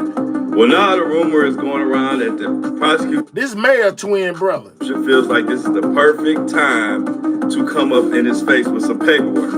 And this apparent deal will get him bail until he awaits trial, amongst shaving some time off or whatever. But in exchange, they're pressuring him to expose the full network of individuals tied to his trafficking. And they don't want no little bitty names. They want the names of celebrities, athletes, studio heads, agents. You can read the rest. They want some serious names. So long story short, if Diddy starts naming names, he can secure bail and remain free while he waits on trial. Now, I'm gonna make some calls and find out today, but tomorrow morning on my podcast, The Flow Show No Filter, I'm deep diving in this deal. What do y'all think? This would be crazy. I'm out. That's Mayor twin right there. Look at the beard. He look just like Mayor. That's his friend. That's his twin. You know what I'm saying? That's the Mayor's twin, guys. You know what I'm saying? Yeah, for real. Yeah, it's your twin right there, boy. But he most definitely just told y'all about what I told y'all about concerning them wanting Diddy to tell at a chance at bail. Can we get 350 on the likes, man? We need 17 more people to double tap their screen or most definitely click those three dots, hit that thumbs up for your boy, if you don't mind, man. You know what I'm saying? Just a little run through, but man, I want to find these dogs. Y'all gotta see these dogs, man. Where is the dogs? Here, no, this is the workers. Where are the dogs? Where the dogs at? Where the dogs at? Yeah, the robotic dogs. Where y'all at, man? Y'all hiding from me right now.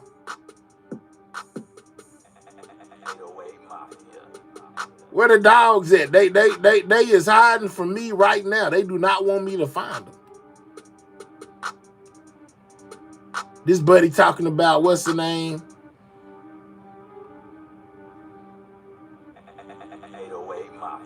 Where the dogs at? Optimus is intended to be a sort of a fully functional human. We already seen, well, I seen, I don't know if y'all seen that either. I already seen, I'm looking for where the dogs at.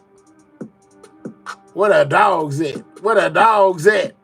I'm looking for the dogs, guys. I gotta find where the dogs at.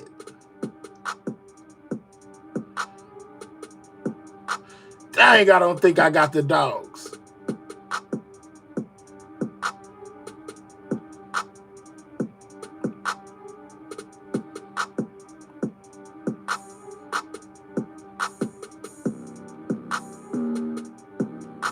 They can now upload knowledge to your brain, guys. You know what I'm saying? Things that you don't know, they can implant it in your head these days. You know what I'm saying? Yeah, man. Y'all be, hey, Mel, you see what I be saying about the humans, man, and the human brain and the things that we're capable of doing? You know, people talking about no rockets don't exist. They can't go to the moon. They can't go to outer space. Man, they doing everything right here in front of your face in real time. And y'all don't be believing it, man. They doing all kind of crazy stuff out here, man. You know what I'm saying? For real. Look at this. New technology may soon convert Wi-Fi signals into electricity to power devices without batteries. You know what I'm saying? I'm just saying, man, use your Wi-Fi, you know what I'm saying, to charge your phone. They have found out how to teleport using internet cables. The internet, you can now tell it they can teleport stuff. Using the internet. They can charge your phone via Wi-Fi. And y'all talking about what humans can and can't do. I wish I could find these robots and start clicking on stuff. I got to find the robots. I want y'all to see the freaking robots, man.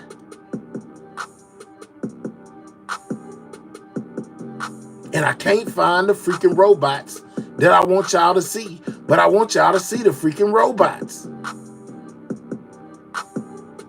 If I can't find the robots today, I'm going to go back and find the robots and show y'all tomorrow. Because y'all got to see this robot dog with this machine gun on his back. You got to see it. What's this? Ha! Ha! There go the robot. There go the robot right there. Look at that robot.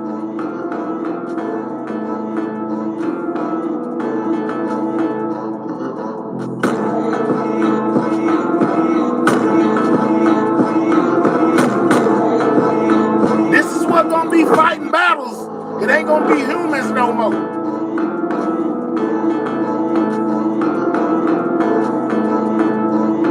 Look at that thing.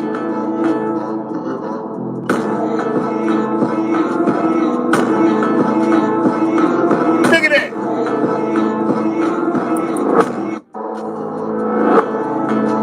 This, I'm guaranteeing y'all.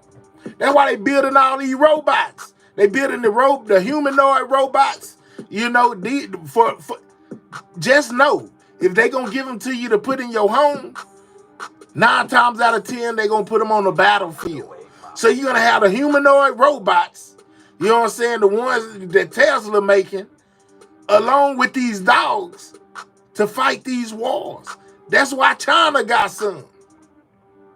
China done built the robots too. It will, because here pretty soon, when it comes to doing battles, I'm guaranteeing you it won't be a lot of human casualties no more, because they're gonna have these robots out here doing all this.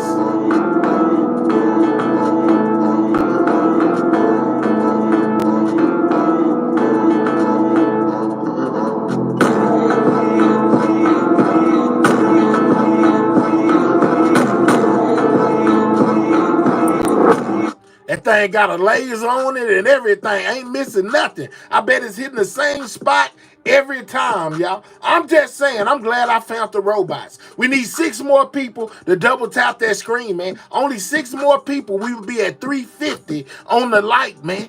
Click the 3 dots, hit the thumbs up, get the likes up. Yeah, man, I'm glad I found the dog, man. Because I told y'all this like last week, you know what I'm saying, or the last time I was live, how I was feeling about these robots, you know, and what their purposes really was going to be. Now you see. And it can go any kind of way. You know, K9s don't chase you no more. These robots do in the future. You know what I'm saying? There will be no more casualties to humans or all real life pets. They will be sending these robot humanoids plus these robot dogs to go do everything they need them to do without worry. Because all they got to do is build another one if they blow these up. Make sense? Drop a 1 if that makes sense.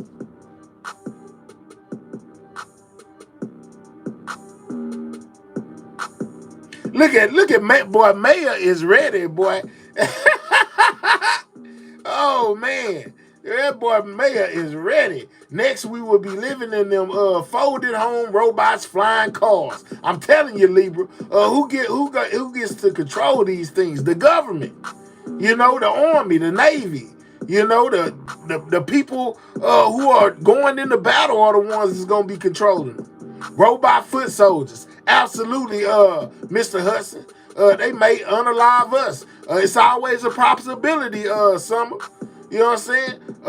One defo, Jetson's incoming. Absolutely. Man, if you missed it, I showed a lot of stuff. I showed these glasses that Mark Zuckerberg came out with, you know, that show holographic pictures and teleport people in your house. I ain't making this up. Rewind the live once it's done and go back and watch it from the beginning. A lot of information was exposed. Man, I gave y'all the brand new Diddy lawsuit, you know, where he was talking about where a man came out, a new brother or a new man has came out in an alleged Diddy of actual abuse. You know what I'm saying? Jay-Z accuser can remain anonymous. I told y'all about that and what the judge said. I showed y'all that as well. And there were 5 people arrested in the unaliving of Payne, the singer from One Direction, man. I'm just saying. You know, I showed all that in the live stream, plus a little extra, you know, like I do every time. Don't let the title fool you. Diddy and Jay-Z ain't all we talking about over here. We talking about a little bit of this and a little bit of that with them combined off in it to make it an all-around show. You know what I'm saying? To most definitely keep you current on all the news that you can use. Everything news means everything. Celebrities, you know what I'm saying? Conspiracies, all that. We in there. You know what I'm saying? We in there. And it's a new year, a new beginning for a lot of people, man. Happy New Year's Eve to everybody out there. Everybody. But as you see, I got people pulling at me in the comment section saying, man, hell, let's go. Man, we ready to get to this other stuff. Man, we got to talk about this. You know, we got to talk about that. They ready to keep me up all night, man. You know what I'm saying? The hustle never stops, man. It's from point A to point B. Either way it go, we going to be there. You know what I'm saying? So y'all already know what it is. I guess since my people are tugging at me, they like, come on, man. You know what I'm saying? Bunch of messy sidewalkers. Let's go, Penny. You know what I'm saying? Since they tugging on me, say, come on, let go, man. You got what you were looking for, let go. You know, no, man. You know what I'm saying? Yeah, we getting it together over here. I gotta show love to all my people, man. You know, so just know. Monday through Thursday, you know what I'm saying? 12 a.m. Central Standard Time, we here. You know what I'm saying? Be looking for me because I'll be right here. If you don't get your notification at 12 a.m. Central Standard Time, Monday through Thursday, I will be right here. You know what I'm saying? I will be right here. You know, so make sure you tap in with me, even if you don't get your notification. We most definitely cover everything over here and everything news. You know what I'm saying? Shout out to anybody that sent a super chat. Shout out to anybody that sent a gift. Shout out to anybody that sent a cash app. Shout out to anybody that hit that like button. Shout out to anybody that grabbed a membership. Somebody that gifted a membership. Most definitely appreciate each and every one of y'all. Shout out to my mods. You know what I'm saying? I got the best in the game. You better know it. You know what I'm saying? Shout out to my mods, because it ain't no game like Sidewalk Gang, man. You know what I'm saying? So keep that in mind as you do your day-to-day, man. I will most definitely be back on the job. Your favorite trap anchor man, bringing you everything that you need when it comes to news in general. I most definitely got it. Make sure you tap in with me. Yeah, man, we finna get ready to get up out of here. You know what I'm saying? Since they yanking at me. You know what I'm saying? I hope it come attached to a cash app and some super chats. You know what I'm saying? Why you pulling me off my job, dog? You know what I'm saying? You pulling me off my, I was having so much fun with my people over here on Everything News. They ain't seen me in about 3 days. You know, I've been over there messing with y'all for about 3 days. You know, I gotta come most definitely fall back in place and give my people what they need, because they need it. You know what I'm saying? But anyways, with that being said, man, I most definitely appreciate each and every one of y'all. I ain't nothing without y'all. Don't y'all ever forget it. You know what I'm saying? And Monday through Thursday, 12 a.m. Central Standard Time, we back in the building. That means tomorrow we'll be back in the building, same time, same place. Make sure you tap in with us. You know what I'm saying? Shout out to Cheney G. Said thanks for the welcome already, Cheney. You know what I'm saying? Hey, same price you used to send that super chat, which I appreciate. You know what I'm saying? One day, maybe we can get you to get a membership and join the squad, man. Become a Sidewalk Gang member today, man. You know what I'm saying? Become a part of the family today. Don't put off for tomorrow what you can do right now. You know what I'm saying? If you can do it right now. And with that being said, y'all already know the show is coming to a close. We about to get ready to close the doors. But tap in with me tomorrow, like I said, and I most definitely don't disappoint. To my other people, y'all know where we going. Unapologetic. You say you joined up. We on our way over there. I gotta set it up, and we'll be in the building, man. Y'all already know what it is. So until next time, stay safe. The next time I see you, it'll be a whole nother year. 2024 is out the door. 2025 is what's going right now, man. You know what I'm saying? We made it to another one. Shout out to everybody in the building. Happy New Year's Eve. Happy New Year. You know what I'm saying? Y'all already know what it is, man. And with that being said, Sidewalk Gang, checking out. I'll see y'all on the next one. Y'all stay safe, man. I'm gone.